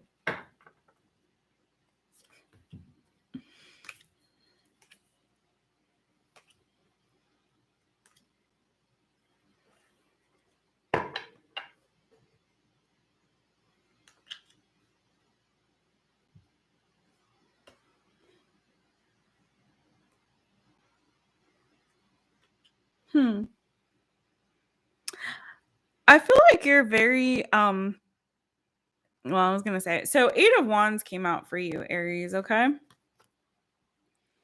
8 of Wands. This is about quick communication coming in. It can mean lots of different things, travel and forward movement, fast, ideas coming in quickly. Again, communication coming in quickly, moving swiftly in a forward direction. You got 8 of Pentacles underneath that, 3 of Wands, 6 of Pentacles, Death, the Hermit. So, Aries, I don't know if it's like you're not showing people that you really like to travel, or you're very good communicator. Let's see. Hold on. 8 of Wands. Please clarify this 8 of Wands is what Aries is hiding. Oh, 8 of Pentacles. The same cards. Hilarious. I love when Spirit does that. It's like, I said what I said, Jessica. I said what I said. All right, you guys. So I actually think that people might not take you guys very seriously, Aries. Maybe they think you're kind of there for a fun time, a good time, but not a long time. But I actually think this is kind of like, it's again, like some of these are coming out seeming a little more negative, and some of these are like really good things. And I told you guys at the top it was probably going to go like this. And other things I think are like really good parts of yourself, it's like the perception that people have of you externally doesn't really necessarily match your inside. That's kind of like what your moon's, your moon sign versus your sun sign and your rising sign. And it's sort of like, your shadow self versus your persona, right? Or your shadow archetype versus your persona archetype. So it's like the side that I think people see is someone that, not that they don't take you as like, not that they take you as being like flighty, because otherwise I would probably see like Knight of Wands here, but you're coming in with this strong fire energy of like forward movement, always looking forward, always moving toward the future. I think that is you. But I think that what people might suspect about you is that because you're always like forward movement, forward thinking, with this, again, with this 3 of Wands here as well, that they don't see you as being very industrious or hardworking, but I think you really are. 6 of Pentacles, 8 of Pentacles. I think you guys really do like to give, like you like fairness and balance, and you are hardworking and are very focused. And I don't think that necessarily people see that about you, Aries. I think they see the fire energy. Maybe you talk a lot, communicate a lot, maybe you're always expressing ideas or where you want to go, what you want to do. But they kind of maybe look at you like, but are you really like, are you really serious, Aries? And I think that you are. I think that you guys have a lot more patience when it comes to what you invest in, 7 of Pentacles, Page of Pentacles, than what people see. Okay. Again, I think that there maybe in the past, some of you have been a bit of players in the past. Okay. And maybe that's partially why people kind of think of you in a particular way. But I think you guys do a lot of inner work to transform. I think you guys are aware. It's like you learn lessons from the past, right? And you really do actually invest in yourself, and you do want to invest in things long term. I think you are looking forward. So all of that passionate energy that people are getting from you, right? It's backed up by something very legit and stable and secure. It's like I said secure, like a secure. Okay. Anyways, but it's backed up by something very stable and secure. And I think you guys are a lot more mature and grounded is where you're coming from. And again, have done a lot of inner transformation and work.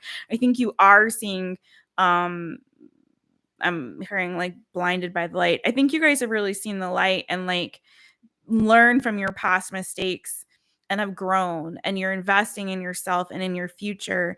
And I think that maybe what people are seeing on the outside is just the passion, but that passion is coming from this deeper well within you, Aries, right? It's coming from this place of transformation and focus and like really wanting, reciprocity and wanting to work on something. If people think of you in terms of like your work of being irresponsible, I don't think you are. I think you just really want to get the job done. Okay. You're interested in end results, right? If people look at you as being like non-committal or not really serious about a relationship, I don't think you are. I think it's just like, that if you're not in a situation where there's equal give and take, where each person is like investing equally, you just don't want to have any of that. You kind of know already like what's going to be a good match for you, what's going to work out well and what isn't. I do think that you have given up your player ways. I think that's behind you if you ever were that. Okay. I think you learned from that. And you've healed from that. You've set boundaries. And if you if you have been hurt in the past, maybe you've invested in the past in situations where there wasn't reciprocation, or where you've been hurt or cheated on, right? Or you've dealt with players and you're not trying to be that for somebody else, and you're not trying to have that for yourself anymore, friend, you know? Again, I feel like you guys have done more inner work than what people are seeing. They're just seeing the passion and the drive. But again, there's a lot more going on there that's a lot deeper, that I feel like that's the part that, you know, you need to start showing to people, is like, where is this passion, this forward movement coming from? I think you guys like really, if anything that would veer on the side of like negative in this aspect, or this archetype for you, Aries, and your shadow archetype would be like, maybe you're too quick, you come off as too like fast moving, too much of like living in the future and not enough, you know, being in the present. Okay. Some of you maybe, I'm hearing like some of you may be a little bit ADD, you know, that kind of energy, or comes off that way, you know what I'm saying, or ADHD. Or you talk a lot. You especially talk about like the future a lot. But I think it's coming from like a really good place, Aries. You know what I'm saying? All right. Faith is your angel card, your mantra, your intention for 2022. Faith is the substance of things hoped for, the evidence of things unseen, my Aries friends. And so I feel like you guys have a lot of that. I think you guys really do have this like forward focus, right? You have a lot of faith about your future and where you're going. And I think like Spirit's saying, like, keep the faith, keep that faith. And also don't, you know, continue to also be focused and work hard and give into this transformation that you guys are experiencing, my Aries friends. And don't be afraid to show that new transformed side of yourself. Share it with the world. But definitely, you know, stay focused on the future that you are trying to build for yourself, my Aries friends. Okay. Have faith that it can happen for you. All right. All right. Leos. Lovely Leos.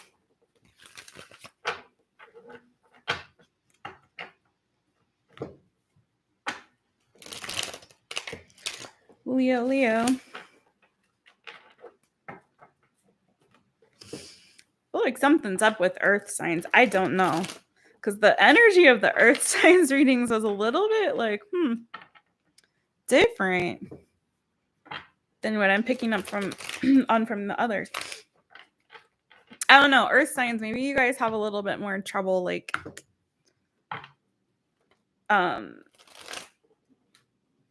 acquainting yourselves with your shadow archetype. I don't know. By the way, that's no shade. I think we all struggle with that sometimes. All right, Leos. I don't know if I did some Palo Santo when I started fire. I can't remember, but I'm going to do it right now real quick. And then do you, Leo.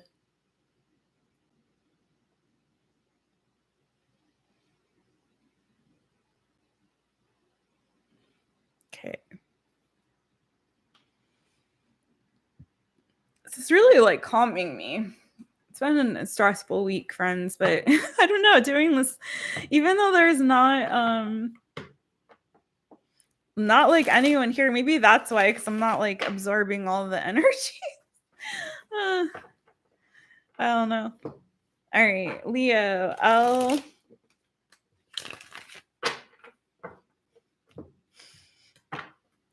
E.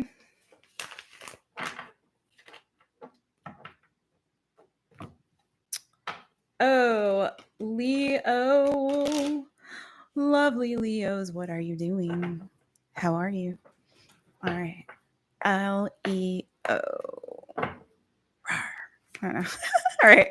What part of themselves is Leo hiding? What part of themselves is Leo hiding? Ooh, some more fixed sun energy. Let's see. Ooh, the moon card. Well, okay. That's the direction we're going, right? Ooh, the moon. Knight of Swords, the world. Interesting. I'm feeling like I'm going to clarify now.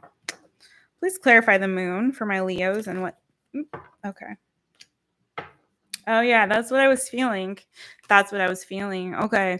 So, Leo friends, this is a lot of y'all, a lot of y'all. But Leo, so major arcana for you, moon card, to clarify that the 2 of pentacles and this kind of, so the energy that I was seeing on the bottom of the deck before I clarified, it matches this energy too. And then you got the 7 of cups underneath that, page of swords. So this is very, and 6 of wands and the fool. I forget which sign had this, but this is very similar to another sign from earlier. So again, check your moon, check your rising for these all signs always, but especially this one, check your moon sign too. So it could be that I was reading your moon sign for some of you. Pisces energy here, Capricorn energy. I don't think it was either of those that I got this for though. But I feel like for you guys, there's a lot of fear about, I'm hearing like the road less traveled. And this is like literally, I forget, I wish I could remember which sign it was, but almost verbatim, like what I got for another sign, where it's like when it comes to the unknown, when it comes to venturing down the smoky trail, right? And going into uncharted territories and exploring options and facing like things that are hidden or unfamiliar to you. I think you guys, there's a bit of this hesitancy or a difficult time making a decision, really wanting to explore all the options first, do all the research before you embark on these adventures, right? There's a part of you that like really wants to have victory. You want to move forward, you want to get past this place of illusion and confusion. But I think a lot of you struggle, especially when it comes to making decisions or venturing on a particular path or exploring options. You kind of get mired down in the muck of like the confusion of it all, of like, which direction should I go? Which path should I take? Which option is best for me? That kind of an energy, right? It's a little bit of an indecisive energy, which again, I picked up on for some of the other signs. But more than that, it's sort of like, I think it's also a fear, you guys, of making the wrong decision or of saving face, of not wanting to look like, of there's a little bit of an ego energy, I'm not gonna lie. 6 of Wands, also, your energy, Leo.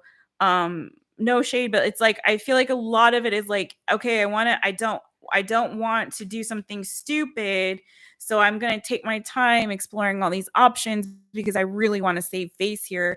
I don't want to end up with like egg on my face and then have to backtrack and realize like, oh yeah, I made the wrong choice to go down that smoky trail. Like that option wasn't good. It's like you don't, I feel like there's almost this energy of not wanting to admit if you were wrong. So in order to in order to prevent having to backtrack and do that, it's like you really take your time and like, but in taking your time and exploring all these options, you end up kind of getting yourself sort of mired up in the muck of, this energy of confusion, when it comes to this. Okay, when it comes to like maybe your future, your goals, right? I also feel like some of you guys might struggle a lot with wrestling with like fears of fear and loss. There's a lot of energy of like fear and loss and sadness here. Especially, I think you want to make the wise choice when it comes to your futures. That's so clear here.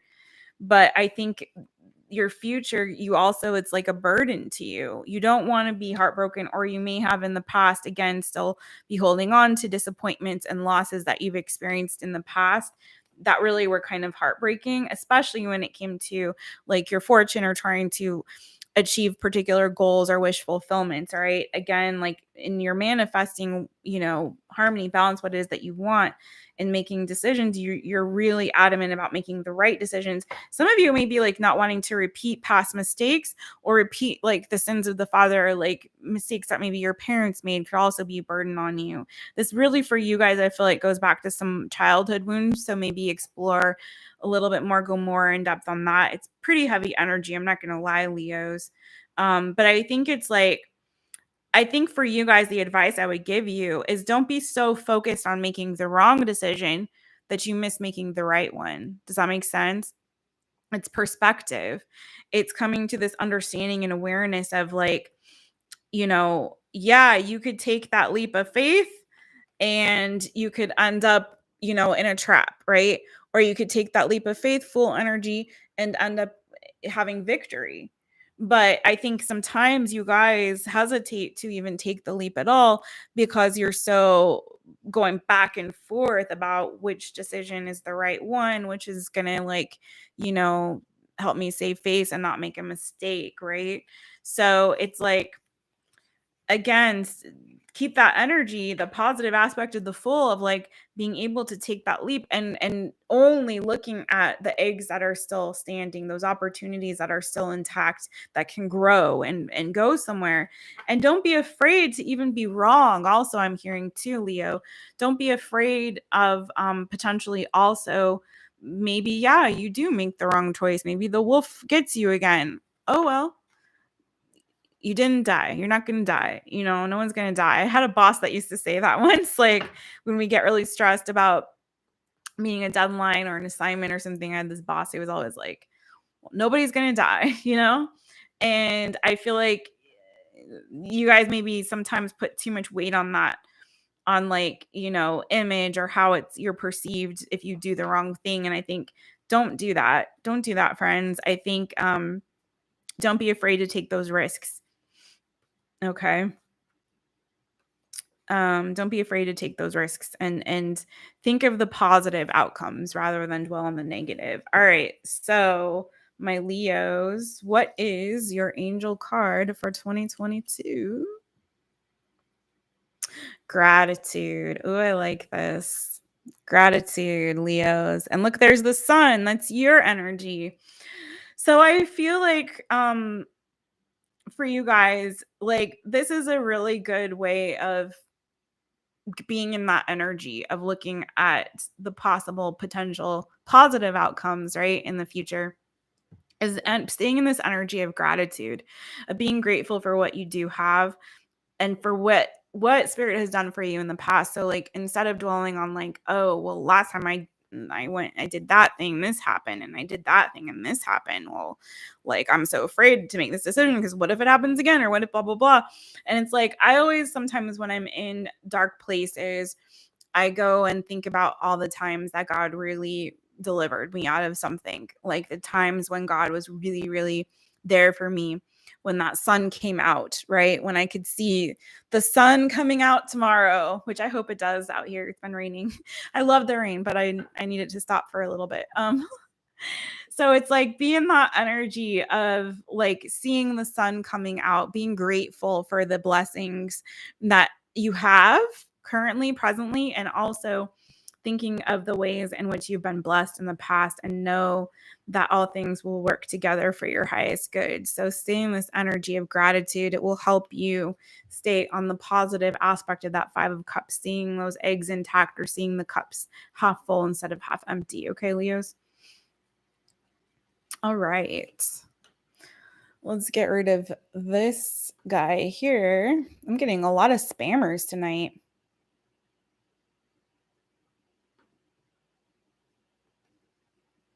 Okay. All right, Leo, Sagittarius. And then we're going to go on to air signs. So let's get some Saggies. And all my none of my Saggies are here tonight, man. Y'all, if you're watching this back, don't forget to hit that notification bell. I know people are busy and we're in between holidays and whatnot. I totally get it. And I don't expect you to be at every live either. Although I love it if you were. But I do want to say, if you're watching this back and you're like, oh, I missed it. Yeah. Make sure your notifications are on, and make sure you're subscribed from a channel that you actually like come on and connect to, regularly. Because I've made that mistake where I've subscribed to channels and then and I do have notifications on, but then I realize I'm not always logged into that one because I have actually a few. So I miss when people go live and I'm like, oh man. Okay.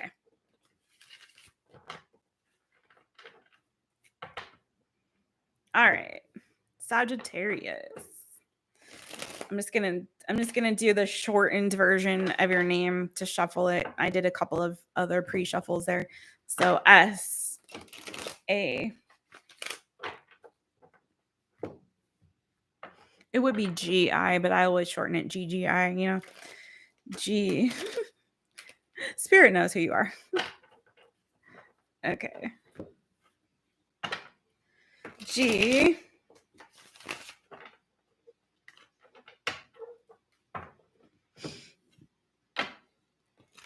I. Yay. Frijoles y huevos y queso. I don't know. Okay. SAGGI. Oh, no, spirits like do the whole name. Okay. SAGITTARIUS. Sagittarius. Let's do it. All right, Saggies. What are my Saggies hiding? What part of themselves are they hiding? What parts of themselves as my Sagittarius is hiding? Thank you, Spirit. It's coming out a lot, the World card. I feel like just in general, just side note, Saggies and anyone else who's watching this back or now, the World card has been showing up a lot tonight.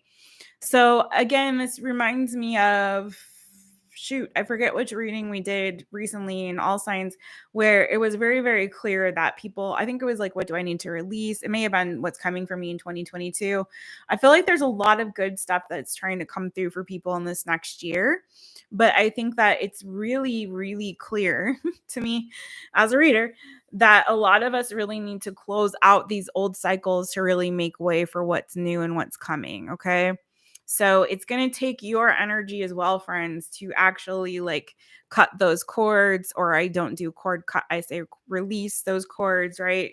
To release those old karmic cycles, those old ties, whatever those old, and for some of us, it's thoughts, it's thought patterns and beliefs that we need to get clear on. Okay. We need to release ourselves from that energy of like being in that, like I call it the hamster wheel of thoughts, you know, whatever those lies that you've been telling yourself, whatever those belief systems are that, you know, any of that. It's like freeing yourself, free your mind, and the rest will follow, friends. So some of that cutting out those old cycles or closing out those old cycles isn't about external to yourself. It's about internal, you know, here for some of you, you know, here for some of you, here for some of you. Okay. Closing out those old cycles internally, those old patterns of beliefs and behaviors that we need to release and let go of too. So for you, my Sagittarius people, I really do want to clarify the world, but I think that is part of your message also, Sagis. That's for everybody, but I think that's also for you guys, is I think that part of yourself that maybe you hide, it feels a bit self-sabotaging. I'm not self-sabotaging. I'm not going to lie, my friends. It feels like you guys kind of have a tendency to be kind of stuck in your head about things and get lost in the sauce, so to speak, my Saggies, you know, lost in the sauce, my friends, lost up in your head and have a hard time sometimes getting clear, mentally clear of things. Okay. Ace of Swords, Eight of Swords underneath that. Okay. And I think that's kind of preventing you from achieving this happiness sometimes. Three of Cups energy. Tower, Five of Pentacles. Wow. Saji, some of you maybe this is like experiencing like a big major loss or having an awakening here, but I feel like for a lot of you guys it's like there's a part of you that I think some of you have had some really, really bad endings, really big shakeup calls, maybe financially, like maybe have lost a job or like your savings or some kind of financial, I'm hearing like financial ruin, and that's not for everybody, but you know, for some of you it's like a health issue or something, or more than one, maybe an accident for some of you that you've had in the past that I feel like um it's like I feel like some of you might feel like you're a bit unlucky or something, or accident prone or unlucky for some of you. And I think that's kind of keeping you from achieving this sort of sense of happiness and celebration, because it's sort of like you feel, for some of you might feel like you're on this cycle of like, you know, like you've been on like a bad luck streak for some, not for everybody.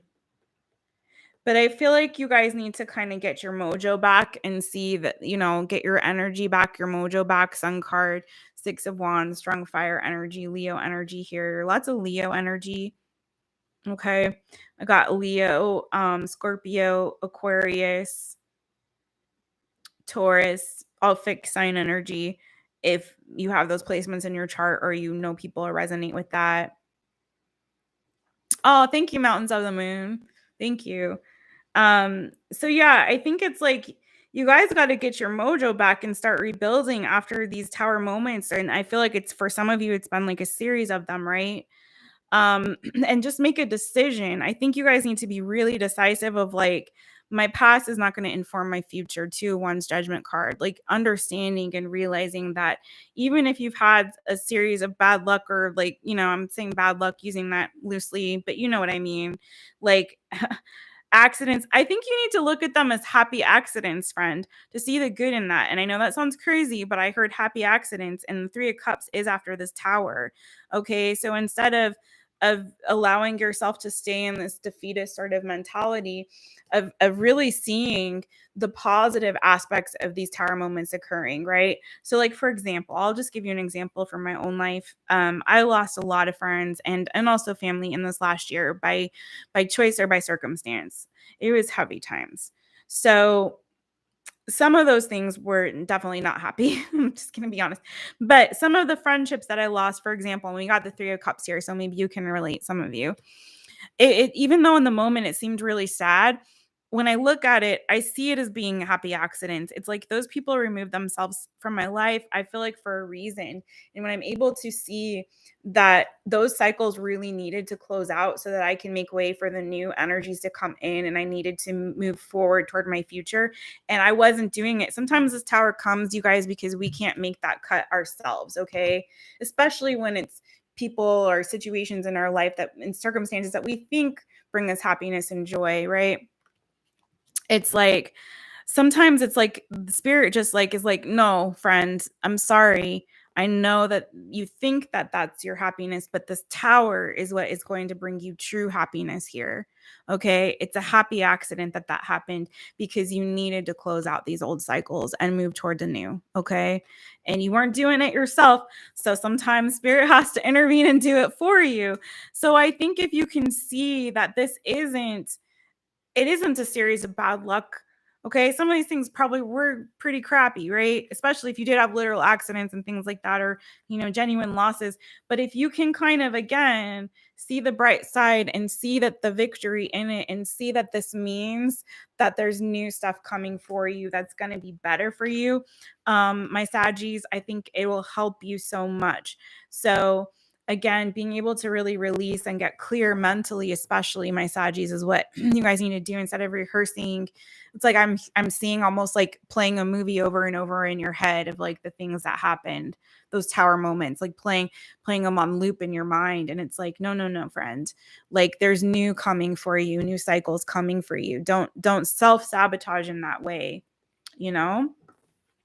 Okay, let's get your angel card for 2022, Sagittarius. You too, Shelly. Yeah. Yep. Ooh, I love this for you, Saggies.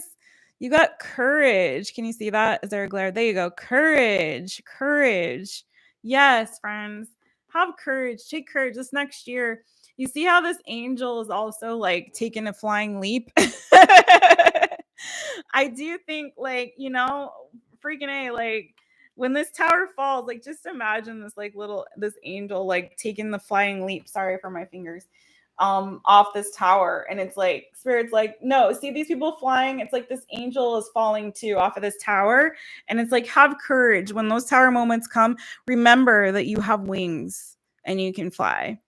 Okay, and you're moving toward freedom. Okay, new beginnings, new energy coming through for you. Okay, so embrace this with courage. Okay, and remember that you do have wings to fly, my friends. Okay, Saggies.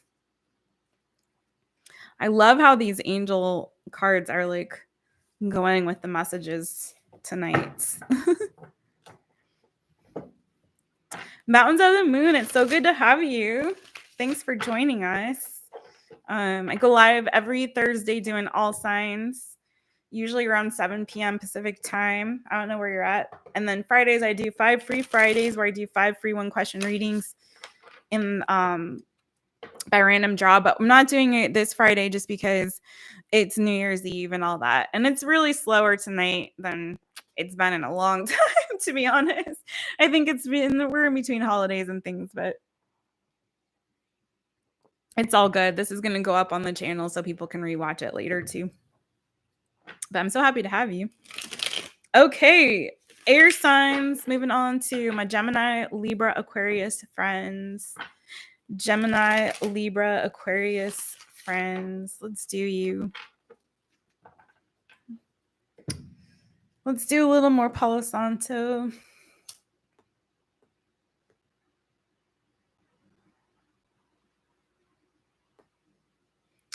Let us know where you're tuning in from if you are new.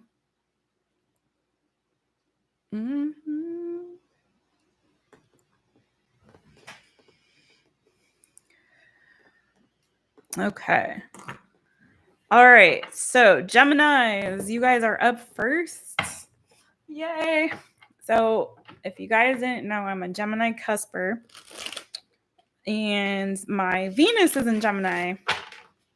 So don't forget to watch your moon, especially your moon for this particular all signs.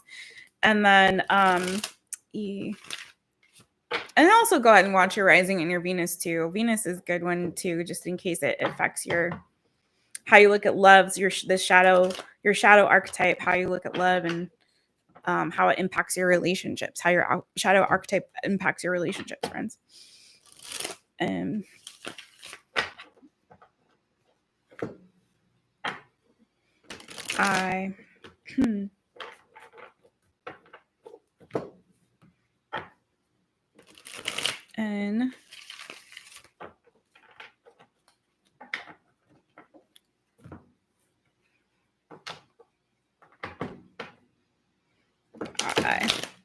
okay. Ooh, and also, if you have ideas for the next all signs, what you guys want to see as an all signs topic for an all signs reading, let me know in the chat, because I do like to pick from the feedback in the chat. So Gemini. This one was one that was requested. All right, Geminis, what are my Gemini friends hiding? What part of themselves are they hiding, my Gemini friends? Okay. Ooh. Ooh. Okay, Gemini.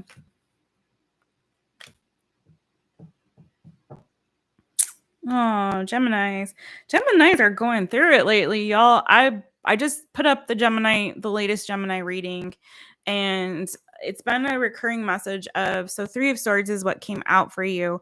So I think that you guys are hiding right now part of yourself that's feeling really heartbroken and very sad in this season, okay? I think you guys are healing. I think you've had a lot of ups and downs. There's a lot of changes going on with this Wheel of Fortune in your life. And I think you guys are working on trying to rebuild your stability and heal your ego in the season. I think you've had some ego blows, my Geminis. Some of you guys might be a little bit more, in that ego energy than maybe you care to admit, maybe a little bit more stubborn than you care to admit for some of you. But I feel like you kind of are really trying to get out of that energy. I think you guys are really trying to get this stability back, but I think there's a little bit of a struggle that you're not showing to people in this time, okay? Could be blocked from some family at this time as well for some of you, or in separation from. Let's see. Please clarify this 3 of Swords as what my Geminis are hiding, what part of themselves they're hiding in this season. King of Wands. Yeah, some of you guys took some kind of an ego blow, I feel like, or something that you really desired or wanted. It's like, I feel like this, I forget which other sign this was. I feel like it was Taurus, and there was fixed sign energy. So some of you may have Taurus in your chart, or any of that kind of fixed sign energy. Taurus, Leo, Aquarius, Scorpio. Okay. So I feel like for some of you guys, it's sort of like, I think you try to put on good face and present particular way, King of Wands. But what you're not showing people is that you're really kind of hurt a little bit and broken inside right now. I don't know if this is how you always are, Gemini. If you're always kind of like, I'm hearing that song like gray skies are going to clear up, put on a happy face, brush off those clouds and cheer up, put on a happy face. Some of you guys might, use like humor to deflect how you're really feeling. That might be part of your shadow aspect, Geminis, or like take care of your physical appearance or how you look and how you present, how you dress well, manicure yourself or whatever, in order to kind of hide the hurt and pain that you feel inside. So I feel like that is part of it for you, my friends. I think also similar to some of other folks, like there is this energy too, and that energy that I just said is also reflected here in this 3 of Cups moon card, right? There's a lot of fears or concerns that you might be feeling inside, but again, I think you deflect with like humor or how you present to your friends or to the world, like trying to again save face and so to speak.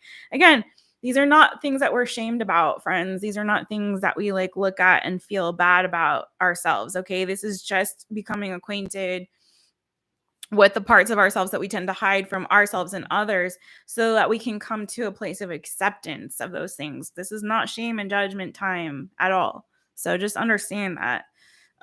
We all have a shadow archetype, okay?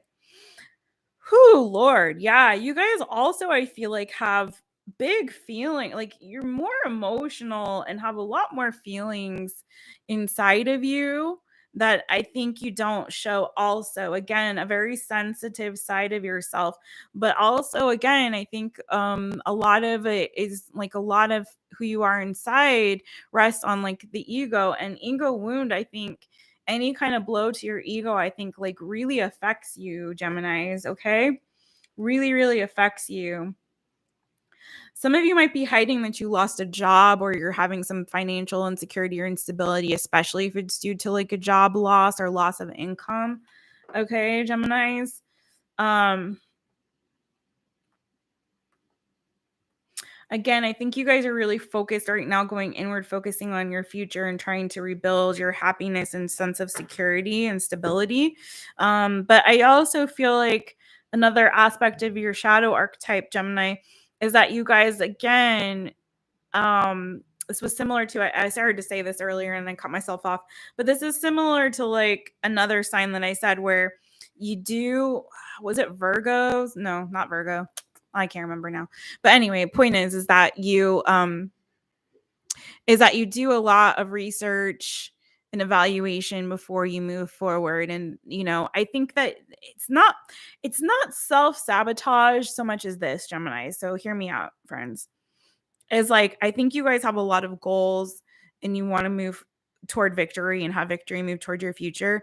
But there's an element of like being overly cautious that I think is what holds you back. It's not a fear per se, as just like being very overly cautious. I think it's Leo energy. So some of you might have Leo in your chart because you do have the King of Wands here. This is major Leo energy, and you did have the fixed sign energy, which is not Gemini, is not a fixed sign in the beginning. So I feel like again, this is sort of like you're overly cautious when it comes to moving swiftly toward your victory. Some of you could also be having some car issues in this time, like needing to, maybe you're looking for a new car or trying to get your car fixed.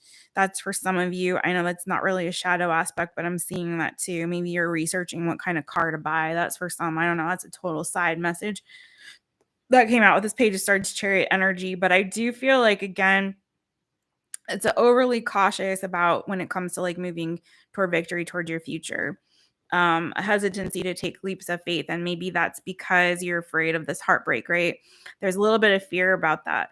For some of you, I'm going to go out here on a limb and say this, for this is not going to resonate with all of you Geminis, but I think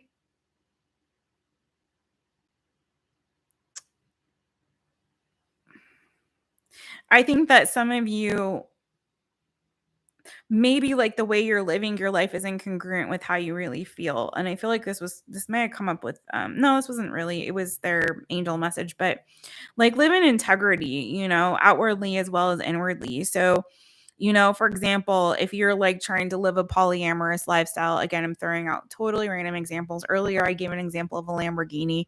Maybe that actually resonated with somebody. I don't know. Maybe this will actually resonate with one of you. I don't know, but bear with me. It's just a metaphor or whatever. So, like, you know, maybe you're living a lifestyle of like polyamory, but you're only doing that because you're afraid that you're like going to be, oh yeah, the car issue. That's right. Charlotte keeps coming up. Keeps coming up. Somebody's dealing with that. Yeah.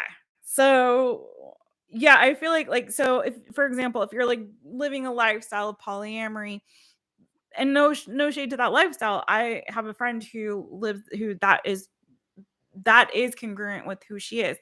But then there's other people that I think sometimes embrace certain lifestyles. And again, this would be your persona that you're showing. Your persona is I'm polyamorous, but your shadow self is like has been hurt in the past by someone cheating on them or hurting them or breaking their heart, right? Or they've seen a pattern of this, or they've experienced a pattern of this, of relationships not working out. And so they've adopted this persona because of this hurt and pain that they haven't really become acquainted with and really healed, excuse me, you guys, healed themselves with inside, right? Do you understand what I'm saying? So they're not really living congruent with you know, who they really are, or they haven't healed that aspect of themselves that would allow themselves to embrace that and to heal it so that then they can go forward and move and have a persona that is congruent with what they really want, which it would be in that case, in that example, a relationship, a committed relationship, right? Where there isn't other people involved and all that. So, okay, Geminis. Let's get your angel card, my friends. What is your angel card for? Yeah, okay. I just want to make sure it's the right bag because I have the ones that I've used and the ones I haven't.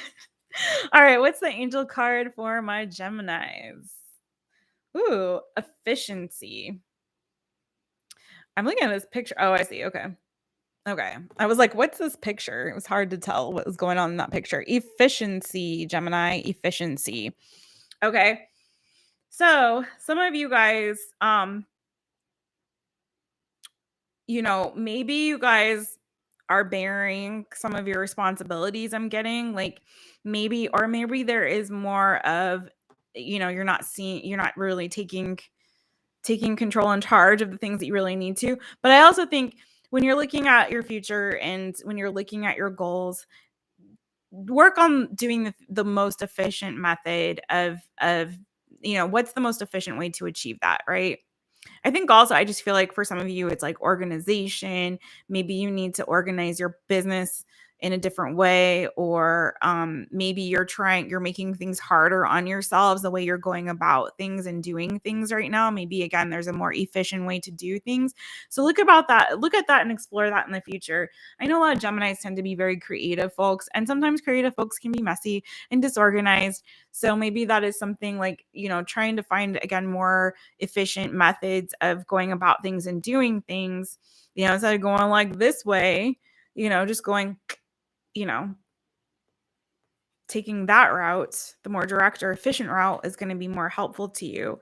Also, I'm also hearing if you guys need to get help, don't be afraid to ask for help, okay? Don't be afraid. I'm hearing like I get by with a little help from my friends. Maybe some of you guys need to actually, if you're like bad at that, like say for example, if you're like bad at organizing or something like that, like maybe you guys need to work on having someone help you in that. Okay. All right, Gemini, Libra, and then Aquarius, and then I'm out of here. Thanks for everyone who hung out with me. I appreciate you guys. Or popped in just to say hi. I appreciate that too. Okay, Libra. L.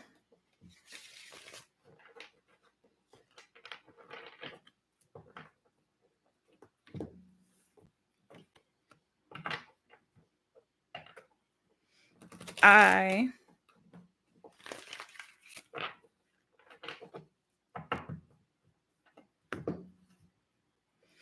be I think because there weren't as many people in the chat tonight, it's like going by so much faster. Okay, R. And if anyone is around and wants a question at the end for donation, doing $5 questions, I will do that too.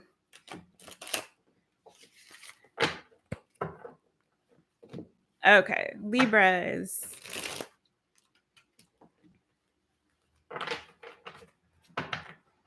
Libra, Libra. All right. What are Libras hiding? What part of themselves are Libras hiding right now? Oh.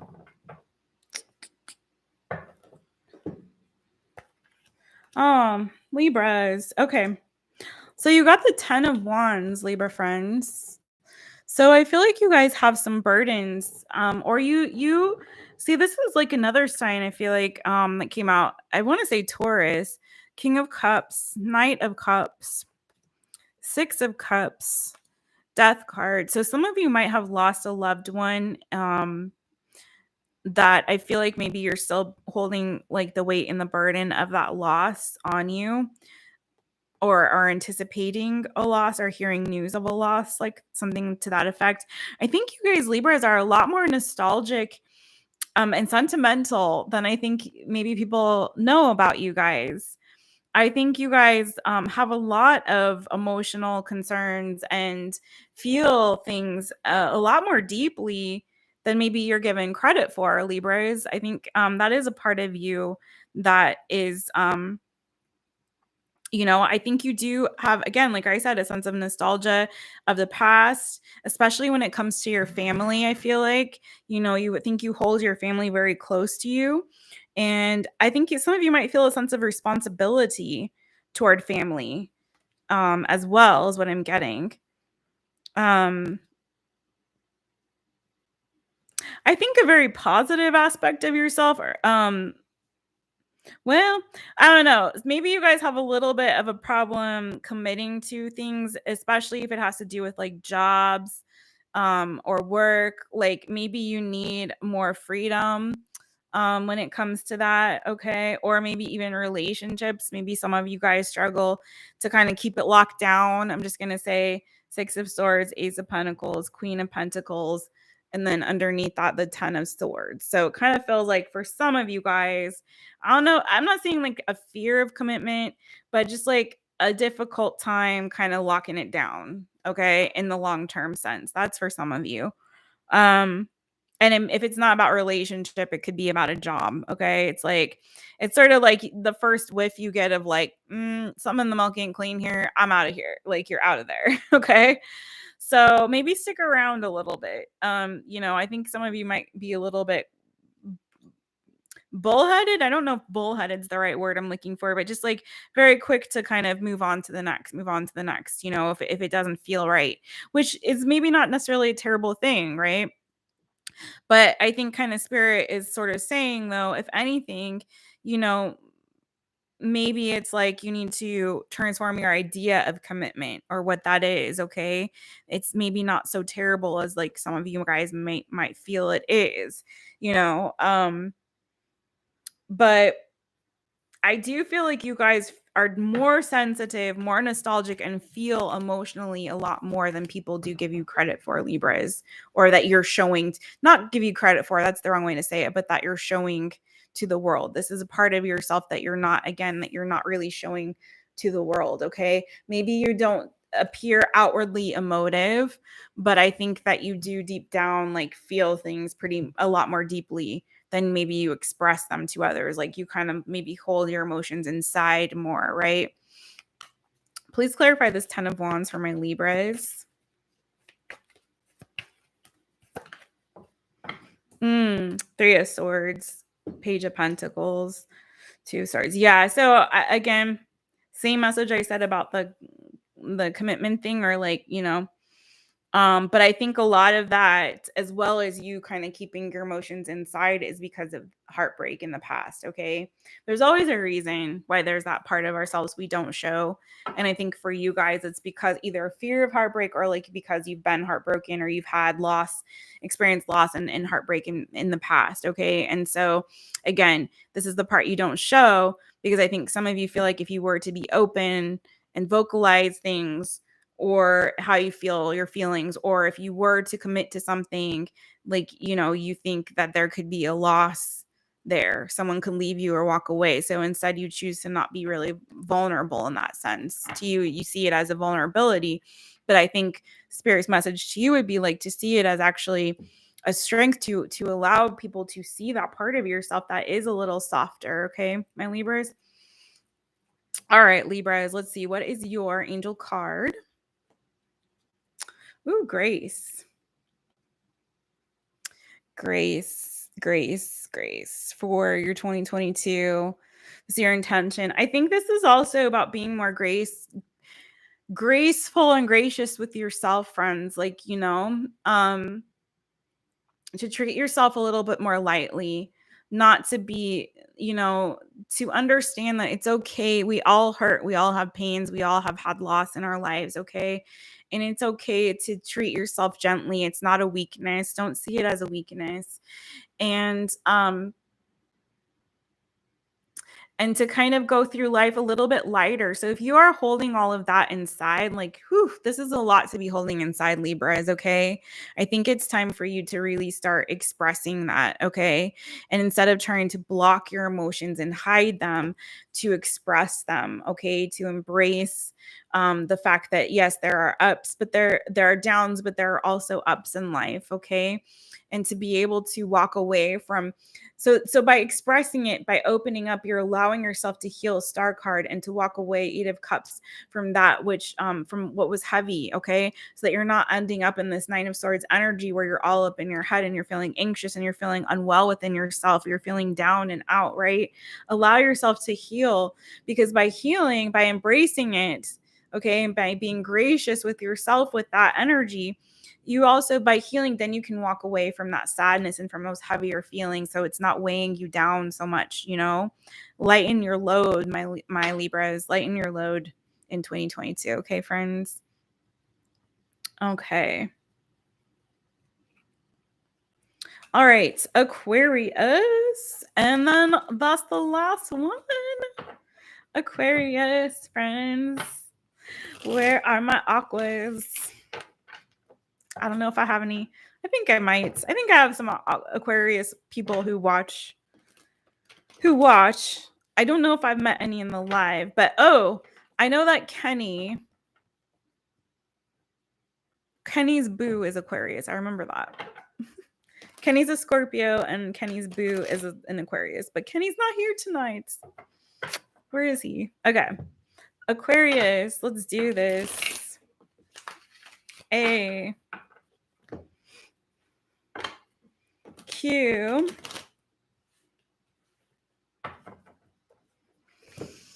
Yours was the first to ship, Shelly. I mean, I had to order them, right? And then I had to ship them. And so he's all the way in Canada, so his is gonna take a minute to get there. He'll probably get it in about a week or two. We'll see. But it's supposed to get there around like mid-January. But yeah, he did. I did tell him, and he did respond, and I got his address. So yes. I forgot you didn't know that part. Yes, he did. He was very excited about it.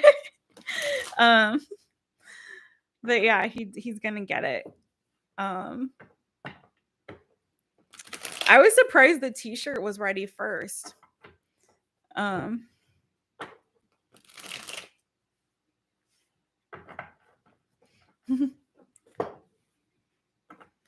I haven't printed the full color logo with them on the black. So we'll see. Hopefully it turns out as well as the mint, because it looks really good on the mint. I haven't printed it on the black with them. I did a purple only, and that didn't show up so great because it's dark purple on black, but hopefully the full color one does. If not, I can order you a different color. Aquarius. Aquarius. Let's do it. All right. What are my Aquarius friends hiding? What are my Aquarius friends? What part of themselves are they hiding?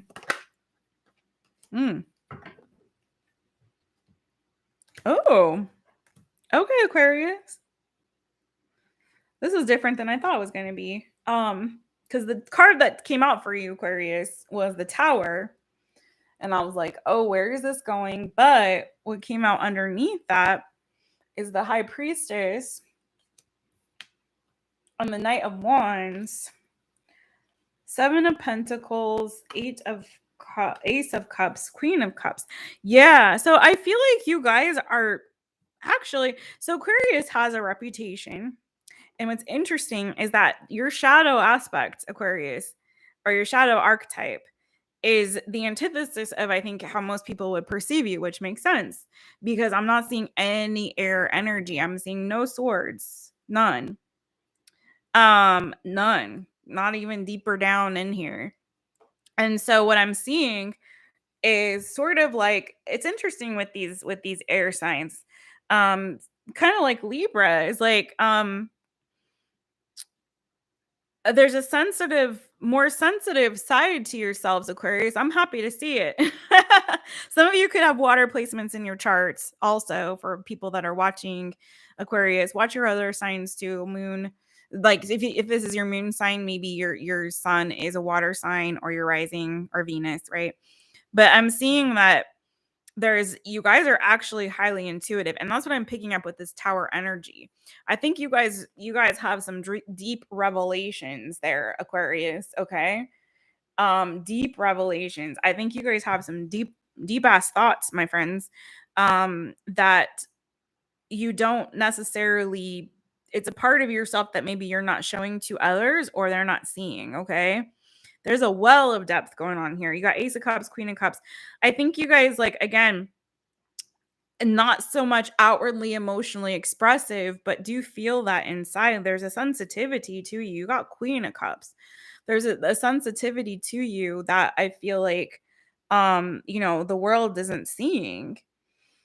And also I feel like you guys are very patient. So it could be that you vacillate between patience and this faster pace energy. Okay, like you go back and forth between being like very patient and then wanting things to move very quickly. It could be that, or it could just be that outwardly maybe people see you as being, I'm hearing quick-witted, but also just like see you as being maybe fickle. But the fact of the matter is, I think when you commit to something, you're in it for the long haul.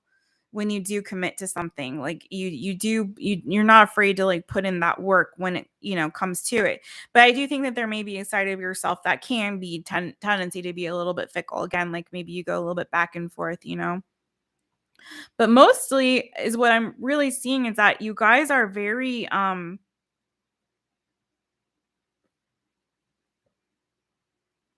hmm I feel like you guys, the main quality, because I'm seeing the cards down here and it's getting a lot deeper, and I don't want to spend too much time. You're my last sign. Um, this could be like a full on reading. This is really fascinating energy. I'm just surprised because um I'm surprised to see this, but I do feel like there may be a tendency for you guys to really want to get your own way, especially when it comes to be friends. There may be a bit of a power struggle that you feel, or like competition with others, especially maybe within your friend circle, your peer circle. Maybe when it comes to your children, if you have child, or it may have to do with like like you guys might be the dad or the mom, like on the field, who's like that kid over there, they just like kicked my son or whatever, and like, you know what I mean? Or whatever. Or like my kid can, do more layups than your kid in a game, whatever. You know what I'm saying? That kind of energy. If it's not about a kid, it could be about work or career or something like that. I think I'm hearing like keeping up with the Joneses. So that would be maybe a more negative. If we want to, we're no judging, we're not judging. Remember, we're embracing. our shadow archetype, but there may be like in the more the part that maybe you might feel shame, which you shouldn't, is that. And I think it's coming from this place of, because I think this is coming from a place of love and care, and that's what people aren't seeing. Okay. Um, but yeah, like a little bit of a competitiveness, maybe a little bit of an ego here. I'm not gonna lie. A little bit of, you have a competitive streak to y'all. Okay. You guys like to win. You like to win. And I think sometimes maybe you also like to be in charge. Okay. Especially I'm feeling like for some reason when it comes to athletics or sports or something, some of you Aquariuses might be a little bit competitive in that. Or maybe like if you're a performer of some kind, you might be competitive in that. Okay. Um, is what I'm seeing here too for you guys. Okay. But I also feel like what I said, I think you guys are very, very more, have a lot more depth, very more in tune with your intuition, and have some like big, like I feel like for you Aquarius, I'm feeling this strong energy of you like needing to step into this, like you got some truth bombs. I feel like you got to, you need to share with folks. There's some stuff you got to, some revelations and downloads y'all need to be sharing. And I think you're keeping that to yourself, but don't do that. Share the wealth, share the knowledge, whatever spirit is telling you guys. Some of you that have, embraced your shadow archetype, maybe you're already doing that. But if you haven't yet, Aquarius, I would encourage you to do so. Wow, we got so many spammers up in here. Okay. All right, Aquarius, what is your angel card for 2022? Ooh, look, and what did I say? I said I was feeling like athletic energy, like sports, and you got play, my friends, play. That's hilarious. So some of you Aquarius says, look, embrace that competitive energy. Maybe in 2022 take up a team sport, start a new team sport. But I also feel like this is also about you needing to have some fun, Aquarius. You need to take a vacation, have a break, have more moments of levity, and just play where you just enjoy life and do the things that really fill your cup up and make you feel happy and joyful in this new year, my friends. Okay, embrace the energy of play, Aquarius. All right. Well, you all, that has been your all signs for this night. Let me check my Cash App just to see if anyone did. Now, if anyone's on and you do want to get a question, no pressure. I'm just opening this up in case anybody does. In case anybody does, but um, because I'm not going to be doing 5 free Fridays tomorrow night. Oh, okay.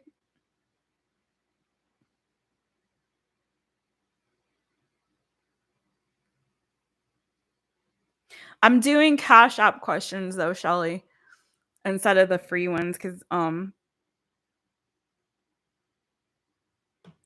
don't know if you want to do that or not. Is anyone else here? Because I don't want to. Well, Shelly, all right, you stayed for the whole thing. I'll give you one. You'll be my 5 free. You'll be my free one. Um, I'm trying to see if anyone did. But go ahead and ask your question, friend.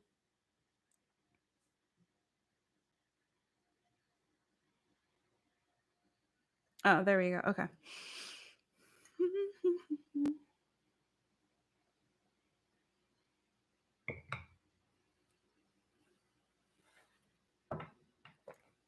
And I'll start shuffling. Actually, let me get some Palo Santo on here before I do questions.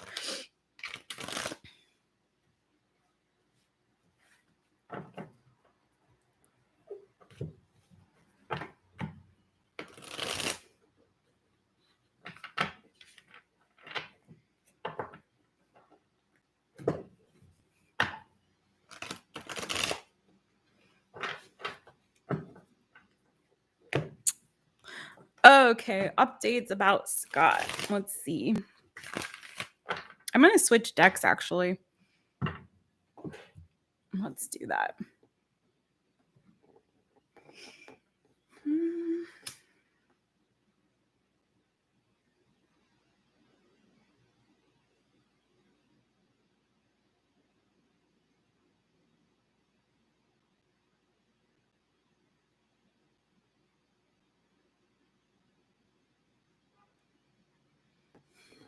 is not really wanting to do anything. All right, I'm gonna stand up just to pardon my standing up, y'all. But okay, just shifting things around. Okay, I'm gonna do everyday tarot for that. All right, everyday tarot for Shelly and anybody else.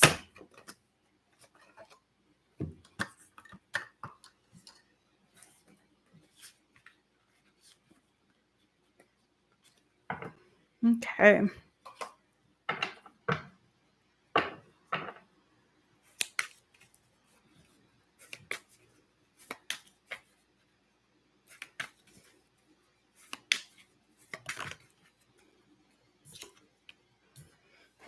Oh, interesting. I didn't ask the question, but it looks good. I got Fool and Page of Cups. Queen of Cups. Oh, King of Cups. What? The whole family is here.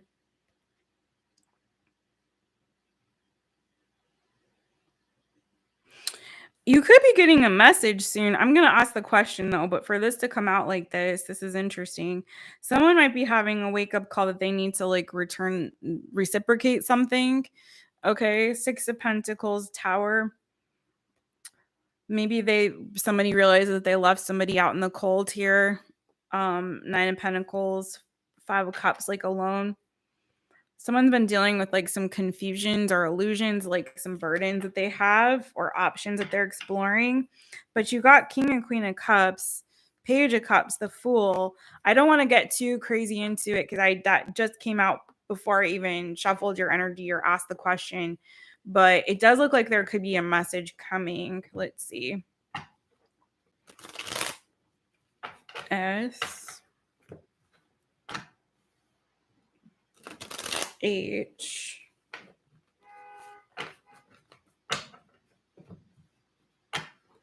E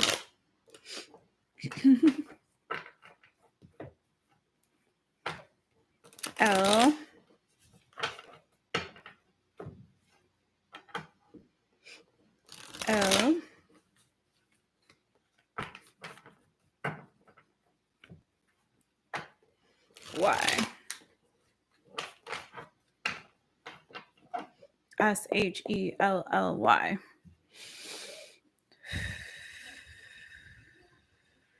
Okay. What updates do you have for Shelly and Scott? Hierophants, Taurus energy. What updates do you have for Shelly regarding Scott? What updates, Spirit, do you have for Shelly regarding Scott? Thank you so much. What updates do you have? Whoa. Oh.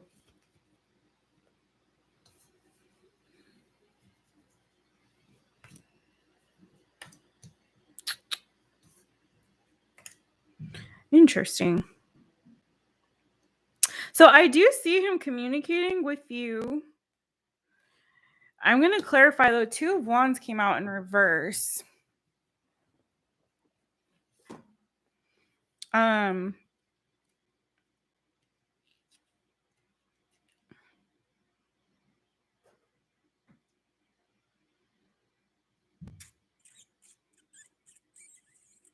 So I feel like there's a desire to communicate and come toward you, but I feel like maybe there's like seeking guidance about how to move forward in the future, seeking guidance, maybe he may be, or you, this could be your energy too, like seeking guidance on how to proceed or how to move things forward.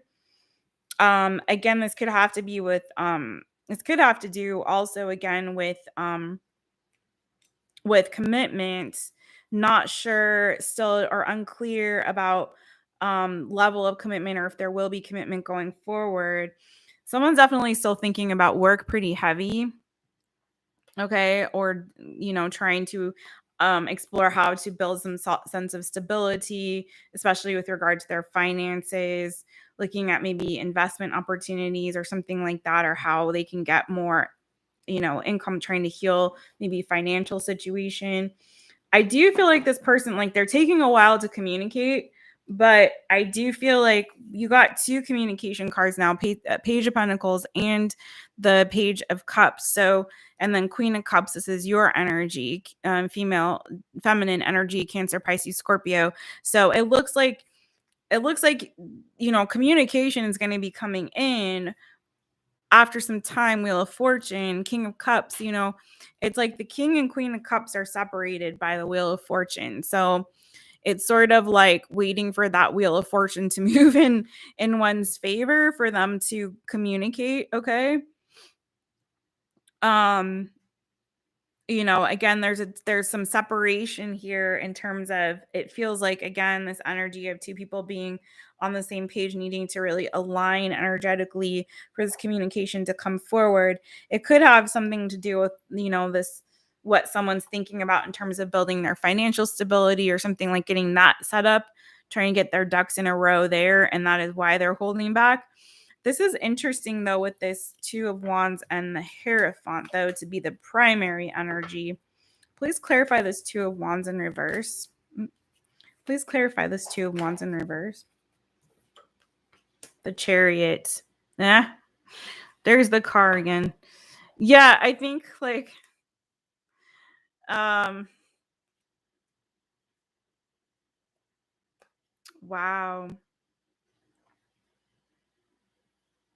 Someone is really focused on their long-term happiness here, okay? Someone's really focused on their long-term happiness. I feel like there's a bit of, like, maybe ego wound that they're trying to nurse in this season, getting control of their emotions or getting control of their happiness as they're going forward. Someone could have broken their heart, or they could have had some kind of, like, someone cut them off, or cut off this option, in which case that's causing them a bit of heartbreak or ego blow. But I do feel like they're trying to gain some control when it comes to their future happiness. They're trying to take control of that. Okay. I feel like, to clarify this Two of Wands, again, there's a hesitancy to come forward. And it could be like actual separation, distance due to, like, a car issue, or feeling like there's some kind of energetic distance or space between the two, in which case I feel like they're trying to get control of that, because someone's, like, again, really trying to take control of, like, their future. 10 of Cups, 10 of Pentacles. Someone's thinking long term, and really trying to harness their happiness here, wanting to feel good again, wanting to feel happy again, hopeful and optimistic again, right? After a period of like heartbreak. I think someone, like, kind of shut their heart off, but it looks like they're getting warm. It's just that they're getting warm. It's just like, coming forward is a challenge at this time. But I do see it looks closer to a point of communication. Anything else on this situation with Shelley and Scott? Anything else on the situation with Shelley and Scott? Yeah. So communication is coming. Ace of Swords, King of Swords, and underneath that Page of Cups again. So I do feel like communication is coming. When someone, I think, either gets clear about what they want to say or how they want to say it, I'm picking up on. I think someone's, like, maybe kind of obsessed with work or money right now is part of the issue here, okay? Or feeling stuck or trapped, maybe in some kind of a work or financial situation or obligation of some kind, okay? Um, but again, I just keep seeing communication is coming. It's coming, but I think someone needs to get clear on how they're going to say it, what they're going to say, how they're going to come toward you, that sort of a thing. Um, and again, that there may be, like, they may actually want to come visit you, but they just, like, physically, literally cannot right now due to some kind of transportation issue or hold up or hang up on that. Anything more on this Hierophant? This Hierophant is interesting, though. Anything more on this Hierophant? Could just be that they're trying to seek a solution.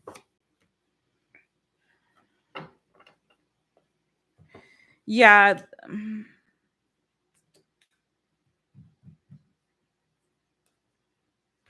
Yeah, so someone's just really trying to transform their situation. To clarify the Hierophant. Hey, Chaylee. Hey, how are you? They're really just trying to focus on their own abundance here and leveling up financially. I feel like getting themselves out of maybe a hole, trying to figure out how to do that exactly. And if it's not just financial, I feel like it's also like feeling good enough within themselves, you know? I think they're really, again, trying to transform their situation for the better, looking toward the future. They're looking at big picture stuff right now. And they're really just trying to focus on that and work on that. Focus on work, looking at long-term goals and that kind of a thing, you know? And I think they're still trying to get really clear about which direction they need to take and go in, right? I just don't think that love, it doesn't look like love is like really a focus for him right now. Not right now. Right now, he's really more in the space of like working on himself and getting his stability and security, working on his finances, working on his long-term goals. Hey, so that's what I have for you, friends. Hey, Chaylee, I finished actually, did all the signs. So if you missed yours, you can scroll back. This was a good one. I feel like if you are just hopping on, also check your moon. Your moon sign for this one is really good, and your rising and like your other placements too. But yeah, I finished, friends. Thanks for joining us. Oh yeah, you're welcome. You're welcome. I'm gonna put timestamps up later so then it'll be easier to find, but you can scroll back too. And the order that I read is in the description, so you can find the order there. Even though the timestamps aren't there, the order is correct. I was doing questions for Cash App only tonight.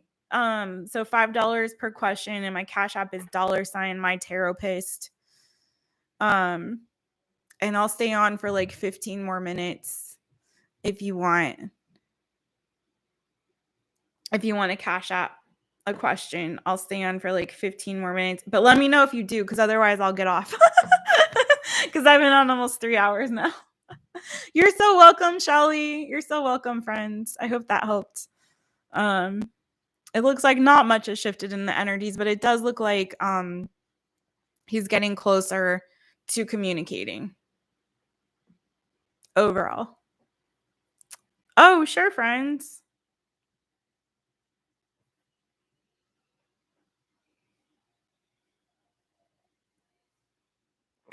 So I'll put my Cash App here just so you guys can see what it looks like. Oops. In the chat.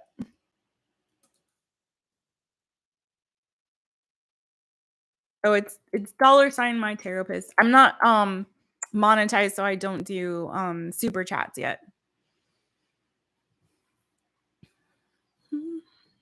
You're so welcome.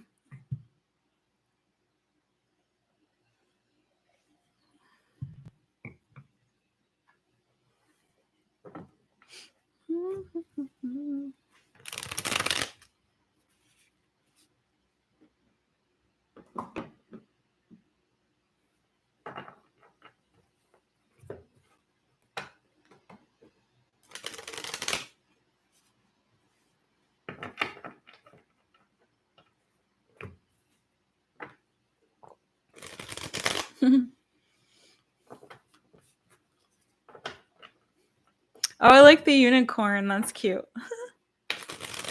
I love the unicorn.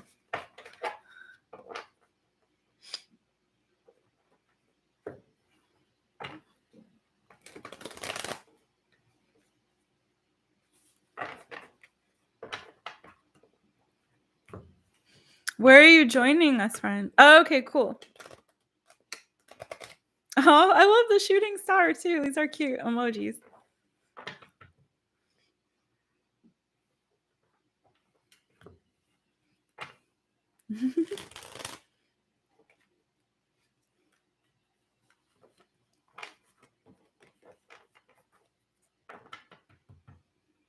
Oh, Utah. Nice.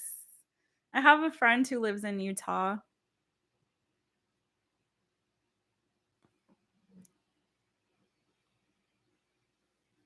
Happy New Year to you, friends. Happy New Year.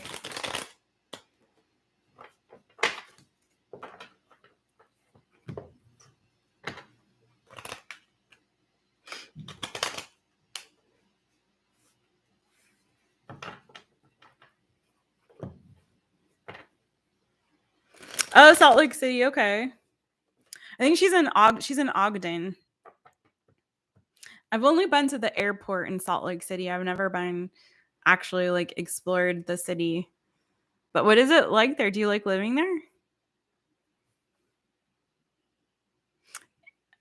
It seems like it's a really pretty town.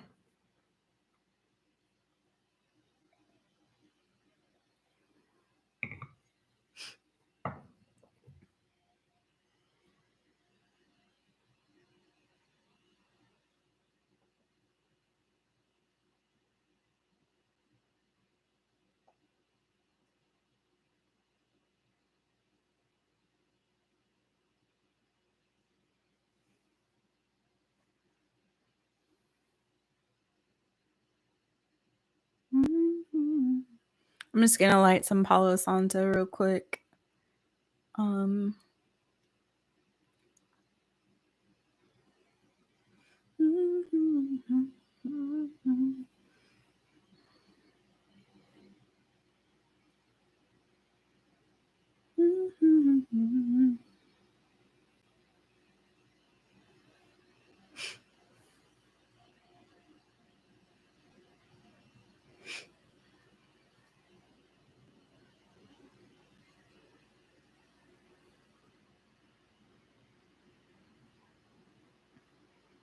Oh, okay. I was like, I'm checking for you. That's why I keep looking down. I'm checking.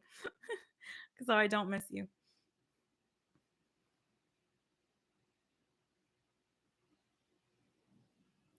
I live in Southern California, so like in the Los Angeles area. I live in the San Fernando Valley area of Los Angeles.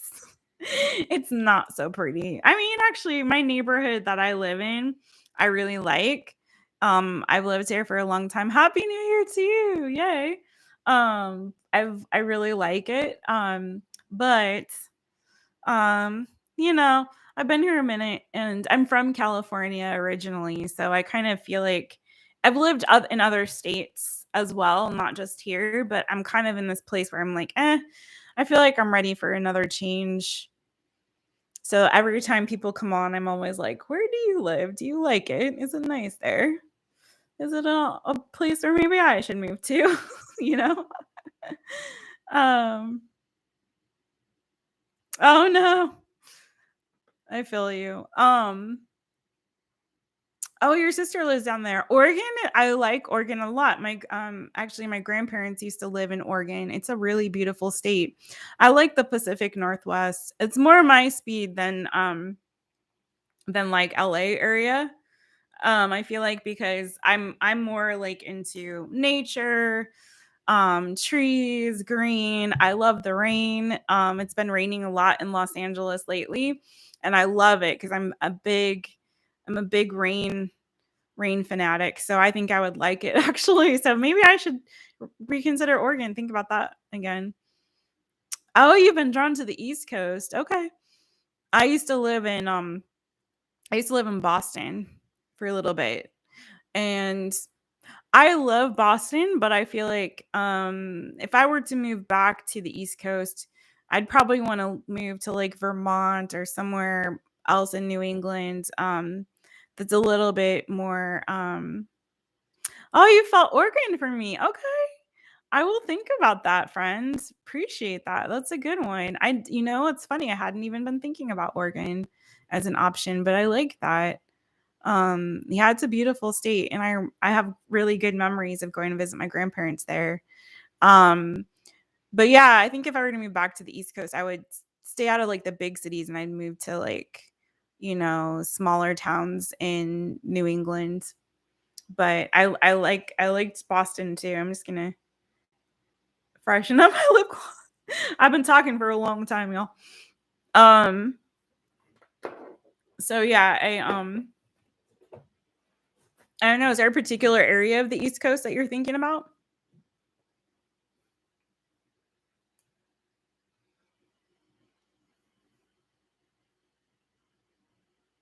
Oops, how do I go back?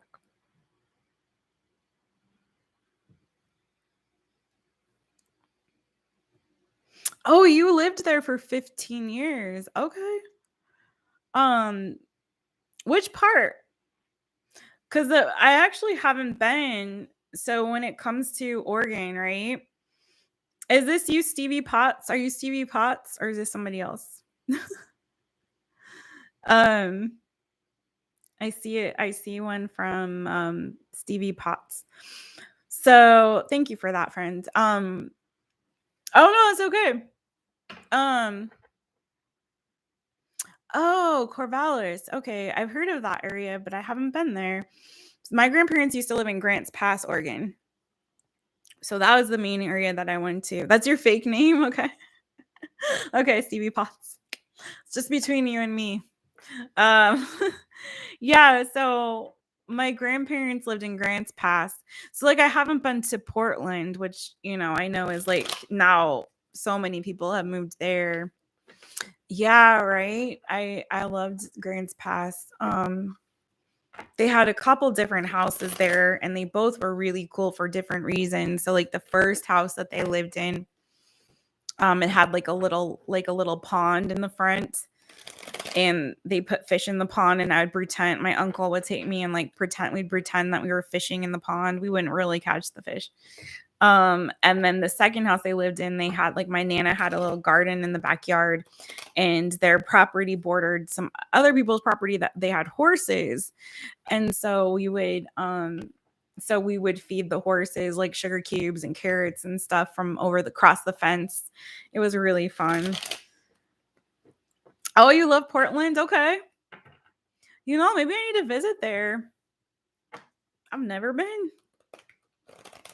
I should try it. I might like it. I know, right? It was like cute. Like he'd put like tie a string on a stick and like tie a piece of cheese or something on the bottom, and we'd like pretend that we were fishing. And basically we just like be feeding the fish, like they'd nibble on it, but we wouldn't catch them. Like there were no hooks involved in that. But yeah, it was a really great fun. What is your question, friend? Oh, Queen of Wands came out. Are you fire sign?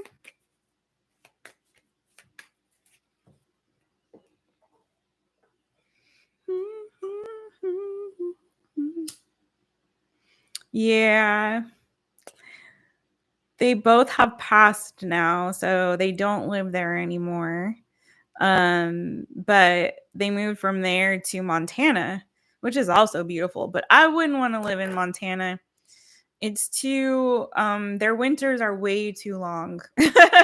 Way too long, those winters. I've been there in the winter and in the summer. Summer is beautiful in Montana. If only their winters were like just 2 months of snow, I would be all right with it. But nah, it's too long. Too long. Oh, Pisces, Virgo. Virgo's okay. Pisces, Virgo. Pisces sun, Virgo moon, Virgo rising. Shelly, who was on here earlier, I don't know if she still is, but she's also Pisces sun. Yeah, right. It's too much snow, too much winter, too much of a good thing. I'm good on that. um. Oh, okay. So I'm a Cancer Sun Gemini cusper. So I'm right on the end of the cusp of Gemini Cancer. So I'm stronger Cancer than I'd say than Gemini, but my Venus is in Gemini, my moon is in Sagittarius, and my rising is Capricorn. So I've got all the elements in my major placements. Yeah. Hopefully that makes me well balanced, but I don't know. I'm starting to feel actually lately stronger in my other placements. So not so much feeling the Cancer energy so much as like the Saggy and the Capricorn lately. So I don't know what that's about, but definitely Cancer sun. Mm-hmm. My birthday is June the 25th. Mm-hmm. It does. Okay, good. I think Venus is retrograde in Capricorn right now or something, and we're in Capricorn season. So I feel like lately I've been feeling my Capricorn energy more strongly. Maybe because we're in Cappy season. I don't know.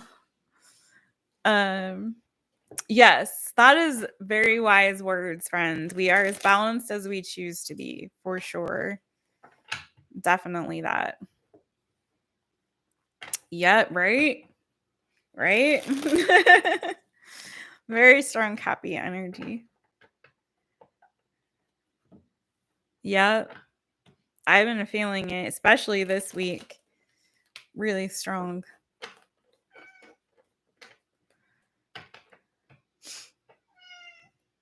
Hey Zimmy, hey friends. My cat Zimmy wants to come up. Go ahead and let me know what your question is, friend. Hey Zimmy. Come here. I don't know if he wants to come up or not. He's just meowing at me. Come here. Come here. Oh my goodness. Oh my goodness. Oh, you big boy. Okay. He's big. Look into your situation with CE. Someone you were casually dating and he backed way off. Oh man. Yeah, he's a big baby.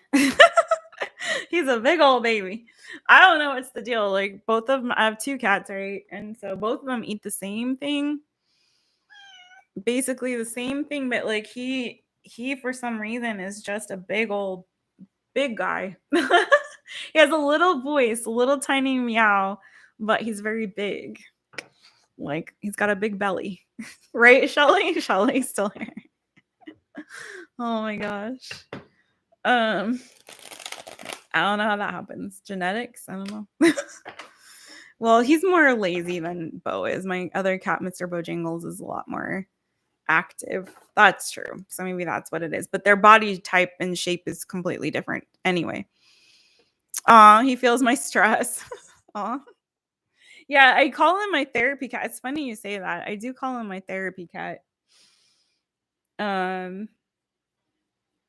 he really does just like snuggle and like purr. Wow, Shaylee, like you're really tapped into your intuitive Pisces abilities, friend. I can tell. That's interesting. I have thought that about him. He was an accident. There he goes. He's gonna take a leap. Yeah. He was an accident. He wasn't supposed to be with me, and he randomly, one of my neighbors found him late one night in a parking lot when he was a little kitten. I can tell, girl. And he was meant to only be with me for a week, and it was like he decided, nope, this is where I'm staying. This is my home, and so he stayed. Um, he's not having anyone else or anywhere else but me. So, okay. Is it Shaylee or Chaley with the hard CH? Okay. C. Your situation with C. Okay. C. Oh, you're welcome. H. It's just funny. Like he really was like, nope, I'm not going anywhere. Staying here. A.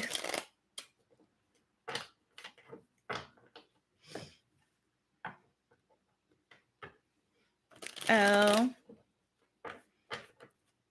He's also probably telling me that he's hungry right now. Oh, Shaylee. Shaylee, okay.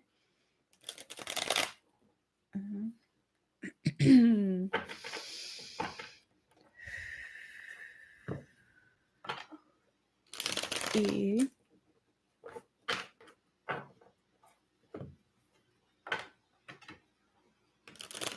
why. Wow, girl. Your energy is very strong. It's interesting. It's like I kind of almost feel like you're reading me. Like I should ask you for a reading. It's interesting. Shaylee, Chaley.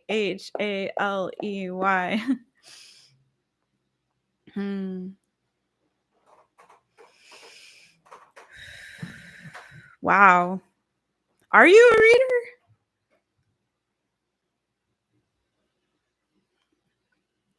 Okay, Spirit, what can you tell me about Shaylee's situation with C? What can you tell me about Shaylee's situation with C? Whoa. Oh. See, 5 of Cups. Can you tell me about Shaylee's situation with C? Oh, okay. 7 of Pentacles. Wheel of Fortune. So it looks like patience is required in this situation. It's a timing thing, friend. It looks like someone could really be, again, this feels like similar to the energy with Scott and Shelley, like like kind of an obsession maybe with work. Someone might be a workaholic, or someone might have a gambling problem also. But let's see. Please clarify the 7 of Pentacles. Shaylee's situation with C. Please clarify the 7 of Pentacles.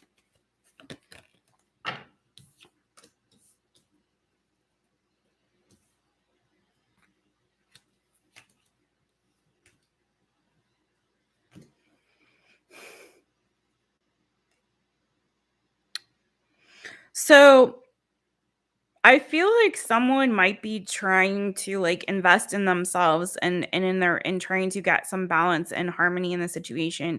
It feels sort of like there has to be an energy of people being on the same page or being in alignment for things to work out, and that may take some time here. Okay, 4 of Wands, the 7 of Pentacles was the primary energy of having patience, waiting on things to kind of come to fruition here. Page of Swords, Judgment. I feel like someone is trying to get more information before they make a decision or come back around to you, maybe. They're holding back communication right now. That's pretty obvious. For Pentacles, Knight of Pentacles, or they're being very slow to try to communicate. There's some kind of confusion about an ending. That's obviously probably you, right? Confusion about an ending. Someone's trying to heal from someone having walked away. I'm going to dig more into like, because now I'm starting to get into some other energies there. I'm going to dig more into why you haven't heard from him, what's going on. Why did C back away from Shaylee? Why did C back away from Shaylee? Okay. Interesting. Why is C holding back in this season? Why is C holding back right now?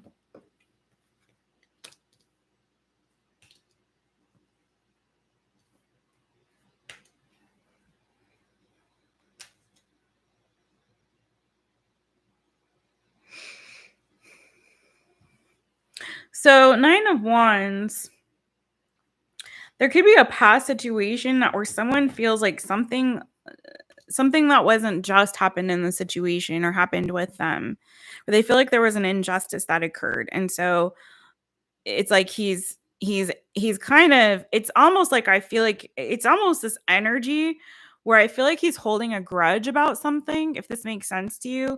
Like he's holding a bit of a grudge, because I also have Page of Cups, 8 of Swords, and it's sort of like there's a stubbornness to come forward and communicate after that Page of Cups, the Ace of Swords, but then the Justice, because I feel like he's feeling like something, and that goes back to this like needing to be in alignment or needing things to be balanced in this connection or something. It's like there's some way where he's feeling like things are not in balance, or he's holding on to some kind of grudge that he's perceiving. And I'm not saying it's a real thing, but I feel like there's some sort of like ego wound or something that he's nursing here, somewhere he feels like he's owed maybe an apology, or maybe he owes you an apology. So take it as it resonates. Okay. His dad is heartbroken. Yeah. I feel like he's really all up in his head right now and trying to get clear on some things. Lovers, the Empress, death, King of Pentacles.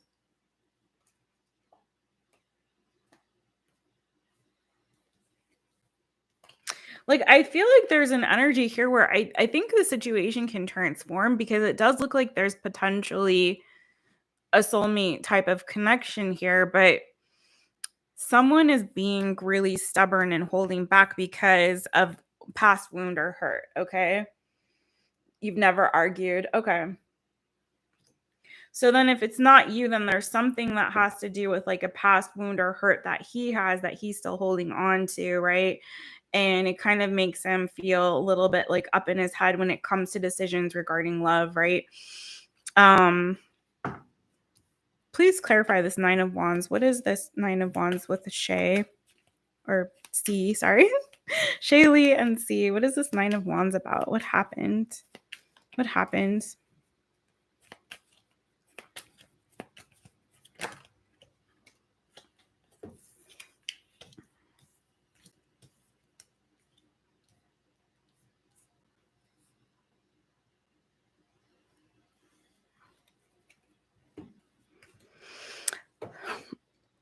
I'm also getting energy of like, I don't know if there's something from even his childhood, like maybe he has issues with regard to like mother, father. It may not just be with like, I'm not sure if he was married before, but it could have to do with like if his parents were divorced or something like that, where there may be some old wounds that he has with regard to that. I got Emperor and 6 of Cups, which is why I'm saying that, right? To clarify this 9 of Wands. So it's something from the past for sure that happened with regard to like commitment that I feel like makes him kind of hold back from committing. So I'm feeling like it's starting to feel a little bit like a hesitancy to commit. So I'm not sure like how far along you guys got in your connection, but if he was starting to feel like, for example, oh, Shay is a nickname. Okay. If he's starting to feel like sort of like, oh, we're at that point where I'm starting to recognize that this connection is stronger and deeper. Like I had the Lovers, I had the 4 of Wands, you know what I'm saying? Um, is stronger and deeper than that. I'm not really ready for that level of commitment. So I need to take some time. So I'm going to kind of back away, which is why like maybe he would reciprocate your energy. Like he'd reciprocate in kind. You text, he'll respond to you because he does feel the connection. And I think he sees the level that this could potentially go to, but maybe he's not ready to be that kind of man. Again, if this old wound has something to do with his past and he's still kind of holding on to that, like I said, holding a grudge, it could just be holding on to that old wound, right? And really needing to free himself and clear himself from it. So I think he's really trying to make some decisions. Page of Swords, Judgment card, trying to get more information before he can make a decision about the future of this, if there's stability in the future.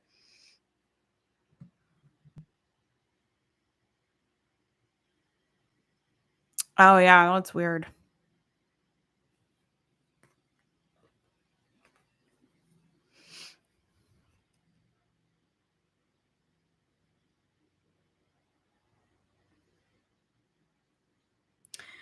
It feels like, I mean, seriously, it feels like I keep getting this energy too of the 4 of Pentacles, the Knight of Pentacles, and the 7 of Cups. So I feel like again, it's sort of like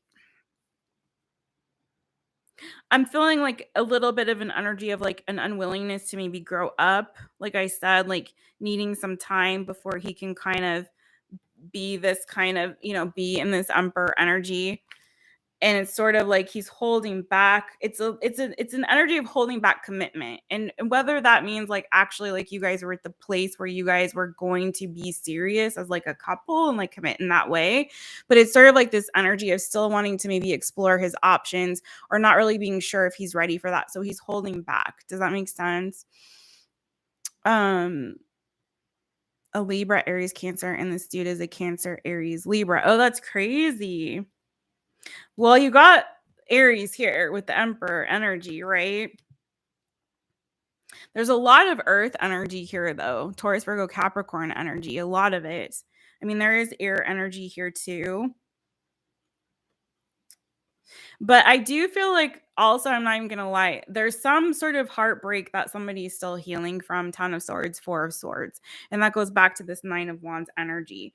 And I think that might have also to do, like I said, if it wasn't like parents that got divorced or something like, that those experiences can really like shake up our view of commitment and our hesitancy to really jump in with somebody, even if that person's not asking for that. Sometimes people feel in their mind like they feel that pressure of like, oh, I need to grow up and I need to be at this level, but I'm not really ready for that, or I'm not sure because I'm still nursing and holding on to these old wounds and pains, whether that be from their relationships that they've been in, so, or whether that be what they've seen and experienced via their family or other friends and things like that.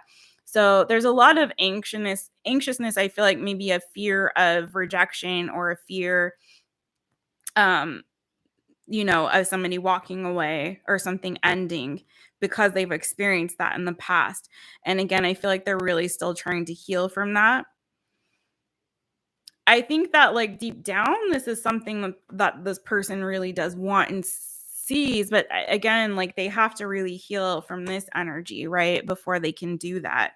And so that's going to take some time for them to get there till they're ready. I feel like also with all this earth energy, there may be like a focus on getting one's financial stability in order. But I'm not feeling that quite as strongly as just like someone who's got some like old grudges or old wounds, old pains that they're kind of still holding on to and really kind of trying to figure things out before they make a decision one way or the other. And not letting your past continue to hurt me now. See, that's good. That's good that you do that. And the problem is like the problem is a lot of people don't, and so they think like it's so sad, honestly, is like a lot of people think by holding on to this old pain, they're preventing themselves from experiencing it again. But that's like actually doing the opposite. They're not allowing themselves to heal. Um, by holding on to that pain, because they're always going to be perpetually this wounded warrior, this Nine of Wands energy. They're going to always feel wounded because they're literally holding on to that wound, right? Instead of really allowing themselves to heal. So I just feel like it's going to take some time for you guys to get kind of on the same page. I don't think that this person it doesn't look like he's trying to block you out or anything like that. I just think he's got some stuff that he's still really trying to work through. Anything else on what's going on with C? Anything else on what's going on with C? Yeah. It's continuing to let the people that hurt you more when they aren't even around anymore. Yep, exactly. Exactly that.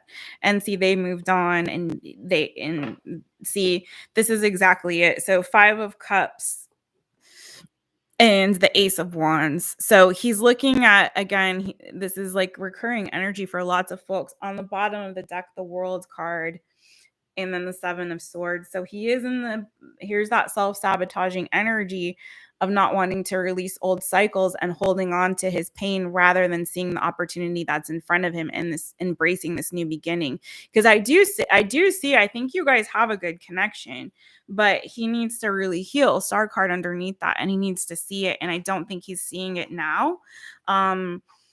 He's not really allowing those old painful cycles to close energetically for him, right? So that he can move toward what's new here. But I feel like he's a little bit would you say his place? Let me see his place. Hey Kenny, hey friends. I'm just doing $5 questions right now, Kenny. We did all signs. If you want to scroll on back to your sign, friends. I'm just going to be on here just a little bit longer. If anyone has a question, I'm doing Shaylee's right now. Okay, so Libra area Cancer. I was gonna say, does he have water placements? Because I can speak as a Cancer. Because here he is, right? And you said Aries. Wow. So here's his placement. So you Virgo? You have Virgo placements, right? Yeah, you're Pisces Virgo.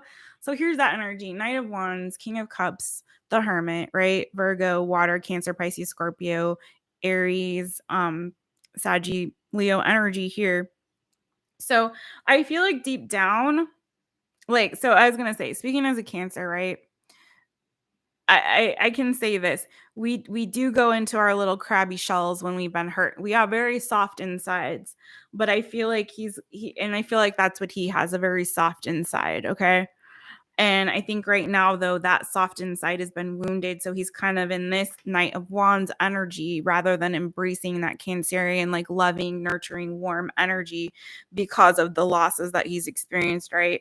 So it's like he's kind of being this fickle in and out sort of energy with this Knight of Wands because he really needs to allow himself to heal, to really step back into the strength of that water energy, two cups here over here on the other side, and see this new opportunity that's in front of him, i.e., you, right? So again, it's him needing to energetically close out those old cycles, right? Your chart is 48% water. Oh my gosh. Okay, JBJ or JBG, that's interesting. Who are you? Oh man, that's funny. That's interesting. Um Kenny, you just popped on and say hi. Oh, you're getting ready for bed, friends, and happy new year. Yay. Kenny won a mug in the last 5 free Fridays. Kenny, congratulations. We were talking about that earlier. Thank you for coming on to say hi. I'm not gonna be on tomorrow night because it's New Year's Eve. So, but so no 5 free Fridays. That's what I'm doing, taking questions if people have them, cash app questions tonight. But I'm so happy to see you, Kenny. I was like looking for you the whole time. Like, where's Kenny at? Nah, we all have lives. I get it. But it's so good to see you, friend. And yeah, your mug should, I was just saying, your mug should be shipping soon, I hope. It might be a week or two before you get it, but it's already on. I sent the order. Oh, happy new year. Yeah, thanks, Shaylee. I hope that helped. I know that's kind of not really like a, girl, it's not like a, it's the same thing. That's why I'm starting to do these shadow work sessions in the new year, and why I want to focus more on that energy to help people on their healing journey, because it's like it's really sad. Yes, shipping is slow. My dad's Christmas present still hasn't gotten to him and keeps saying delayed. Every day it sends me an email. Your order's been delayed. Your order's been delayed. I'm like, I hope he gets it before Valentine's Day, for goodness sake. What's going on? Okay, good girl. Thank you for that. Yeah. That's why I want to focus on the shadow work stuff in the new year more and help people on their healing journeys, because hurt people, friends. And until we can really like get to the nitty gritty of it all and why we continue repeating these old patterns of behavior, until we can get to this point where we can really embrace our shadow archetype and understand that it's not a part of ourselves to be ashamed of, to understand it and integrate it with our persona, so that we're not also projecting those shadow aspects onto other people. Like, I want us all to get there so that we can all be in like healthy, happy relationships and have all the things, that people come to tarot readings for. I want us all to get there together, friends. So yeah. Yay, girl. Oh no, your New Year's Eve outfit. Oh, that sucks. Oh, that sucks. So you're gonna have to wing it. Maybe it'll come tomorrow. I don't know. Oh, that's a bummer. Man. Yeah, this shipping issue's gotta change. I don't know what's going on out there. I don't know. People quitting? Is it the weather? What's going on? Oh no, can you return it if it doesn't show up in time? Can you return it? I hope.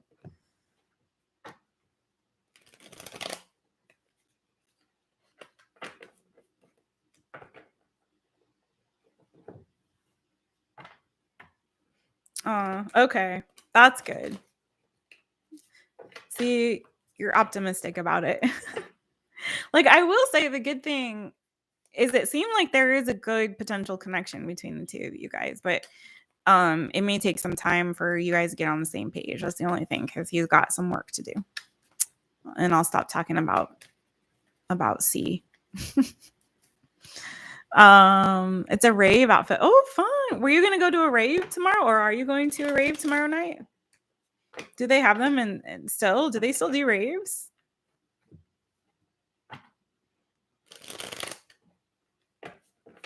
That's true. You have a good attitude, girl. I hope you subscribe and I hope you come back. It's been really nice talking to you. I like your energy here. It's just a lazy day in bed. Oh, it's cold and snowy there. It's been raining all day here. Okay. Good for you though on having your first sober Christmas in 15 years. How did that feel, Kenny? How did that feel? The underground rave scene is big there. What? Girl, you're taking me back to like high school when like raves were really big. When I was in high school, I didn't know that they had like a comeback, the underground rave scene. Oh, good. Thank you for that, girl. Thank you so much. That's funny. I had no idea that the underground rave scene is back, and it's big in Salt Lake City, of all places. I would have never guessed. I would have never guessed that. I think people have a certain perception of Salt Lake City that it's like, just very Mormon, and you love music and dancing. They are your therapy. Oh, girl, the unicorn and the rainbow. I wish I'd know what your outfit looked like. I bet it was cool. Um, wow, man, that would be fun to go to a rave on New Year's Eve. I hope, like, I'm sure you have something else you can wear. You're still alive, Kenny. Good.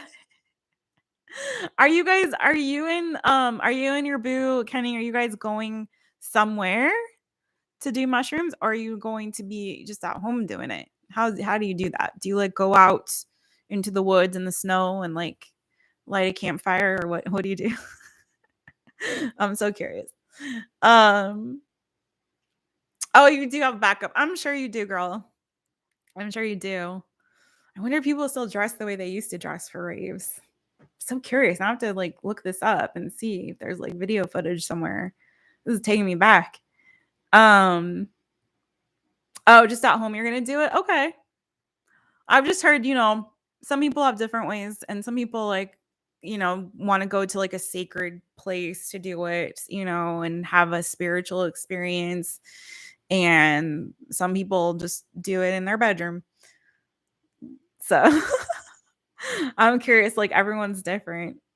I know someone who's going to do that tomorrow at the W Hotel. So I was like, okay, I'm going to the hotel to do it. Two hippies in your head, you laugh a lot. Oh. Oh my god, that's so funny. Oh my god, so you're gonna go visit your hippie friends in your head. I love that. Little to no clothing. Oh, you're one of them. Okay. So do you do like pasties and like that kind of thing? Um, I wish I had the cojones to do that, y'all. Um, okay. Didn't you say you have Kenny, didn't you say that you have one and you have a name for her? I feel like you said, if I'm not mistaken, in one of the other lives, your guide. I want to say Esther, but I could be totally off on that name. um oh, okay. Yeah, like I wish I had like the cojones to just walk around in pasties and a tutu. And like butterfly wings or something. And a tiara or a crown or something, or like, or a halo. I don't know. I'm putting together this out, like, it sounds like a burner outfit in my head. Like, I'm gonna go to the burn like this. Um, oh, seriously? Esther is one of your guys' names, and I said her name. That's crazy, friend. Wow. Tutus are, see, right? I love a tutu. I love them. I don't know if it's because I did ballet when I was a kid, but like tutus are like one of my favorite things. I love them. Um, and I love wings. I like wearing wings and tutus. Now you learned something about me. Not that I go around wearing them, but if I were to dress up, like if I were to go to any kind of event like that, you know what I mean? Like a rave or Burning Man or something, I would have to have tutu and wings. Um Oh my gosh, really? She does? Man. Esther.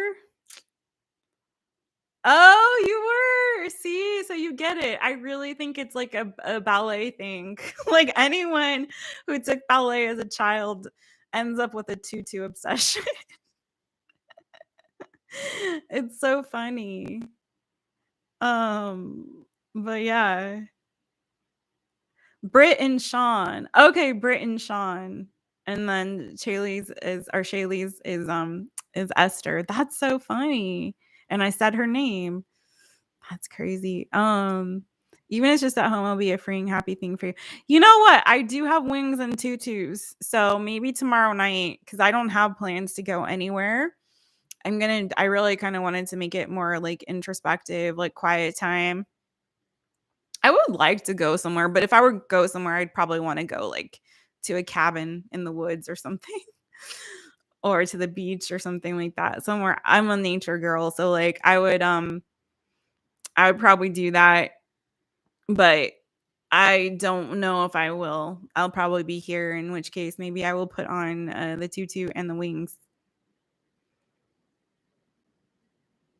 and music. Do it just like Nike. Okay. You all are encouraging me.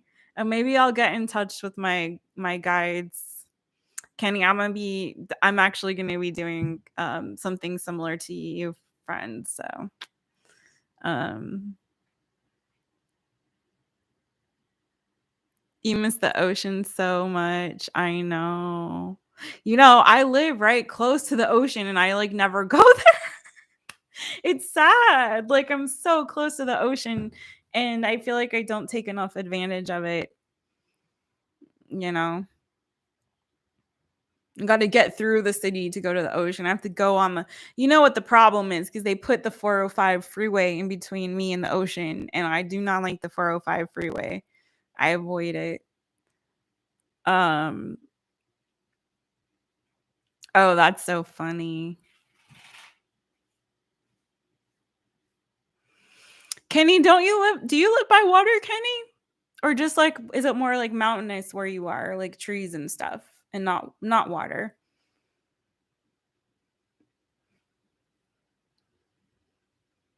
Aw, thank you, friend. I hope so. I hope I'll be happy tomorrow.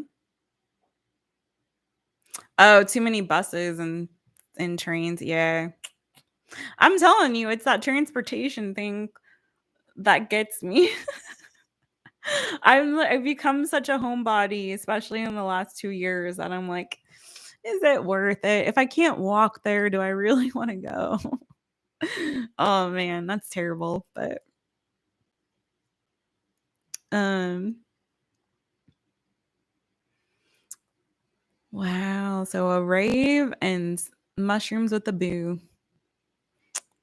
Okay, okay. Um is the rave inside or outside? I'm just curious. Just curious. Right? I know. I need to get out more, I feel like. But now, people are scared again to go out and stuff, but I feel like I've got to start taking baby steps to do it, venturing out and doing things more because Okay, inside. That's better. It's easier to hide it. If it's underground. Though they used to be more inside really, but I've heard of, well, it depends on where you live, I think. But like I know in the Bay Area sometimes they still do stuff and like they'll go into the woods. Um yeah.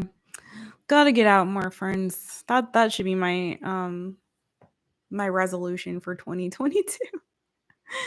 um Chocolate covered. Oh, really? Okay. I didn't know they had them like that. I mean, that makes sense that they should, but that sounds really, really fun. Just don't overdo it. Kenny's gonna be on some serious 5D stuff, man. You're gonna go past the 5D to like the 10D and stuff. Aw, thank you. Oh, Shaylee, you're so sweet. You go out to Walmart and the beer store? Kenny. Oh, Kenny. You funny, man. You're so funny. Thank you, Shaylee. I almost feel like I need to ask Shaylee for a reading. um, so funny. Do you have a channel? Okay, you guys. I'm sending you guys so much love. I got through the all signs pretty quickly, and then y'all came on at the end. So then I started all my talking, and now here I am at the same time that I usually do. Oh, that's so sweet. No, you've given me some little nuggets while you've been chatting, and I appreciate it. I appreciate everyone who came. I don't know if Shelly's still here. Shelly, hello. Hello, Shaylee. Hello, Kenny. I keep getting these spam bots in here tonight. I've had like quite a few. They're on one tonight. Not yet. It's one thing you're being quite stubborn on. Spirit is pushing though. Okay. Well, let me know, girl, if you do. I will subscribe for sure. I really like to support other people's channels. Get rid of this spam bot person. All right, y'all. I hope that you guys have a very, very, very happy new year. And I hope to see you again in the new year. This is going to be the last live of 2021, friends. We're going to start fresh next year. So, oh, do you? Oh, that's awesome, though. Yeah, keep doing it. It's a lot of work. I'm not going to lie. It's a lot. It takes a lot of effort and time, but it's very rewarding too, because then you get to meet people like I'm meeting you right now, which is really cool. From the beginning of COVID, I wish I had started in the dirt. That's when I was feeling like spirit was leading me to do it, like to actually start the channel in the beginning, like around that time while we were in the pandemic, and I was hesitant to do so. But I eventually finally did. But yeah, it can be a lot of work and very time consuming, but it's rewarding because again, like you meet people like Kenny and you and get to have these interactions, and it kind of really just makes it worthwhile, you know. Thank you so much. Thank you so much. Yes, thank you. And anyone who's still here, I'm sending you so much love. Happy New Year. Mwah. And I'll see you guys. Like, don't forget to hit notification bell so you know when I go live again, which will be probably next Thursday. But I have some more readings that'll come up before then. So Libra, Aquarius, I got this Capricorn birthday reading coming up. So all of that good stuff coming to you all. So stay tuned. Sending you love. I'm really excited now. I'm really, really excited about this new year. You guys like made my night. Thanks, Kenny. Sweet dreams to you, friends. Give the boo some love. Mwah. I liked the Aquarius reading, by the way, Kenny. That happened tonight. So if you can go back and watch it, friend, for your boo thing. All All right, you guys. Bye, bye, bye. Love you guys. Thank you, thank you, thank you. Thank you, thank you.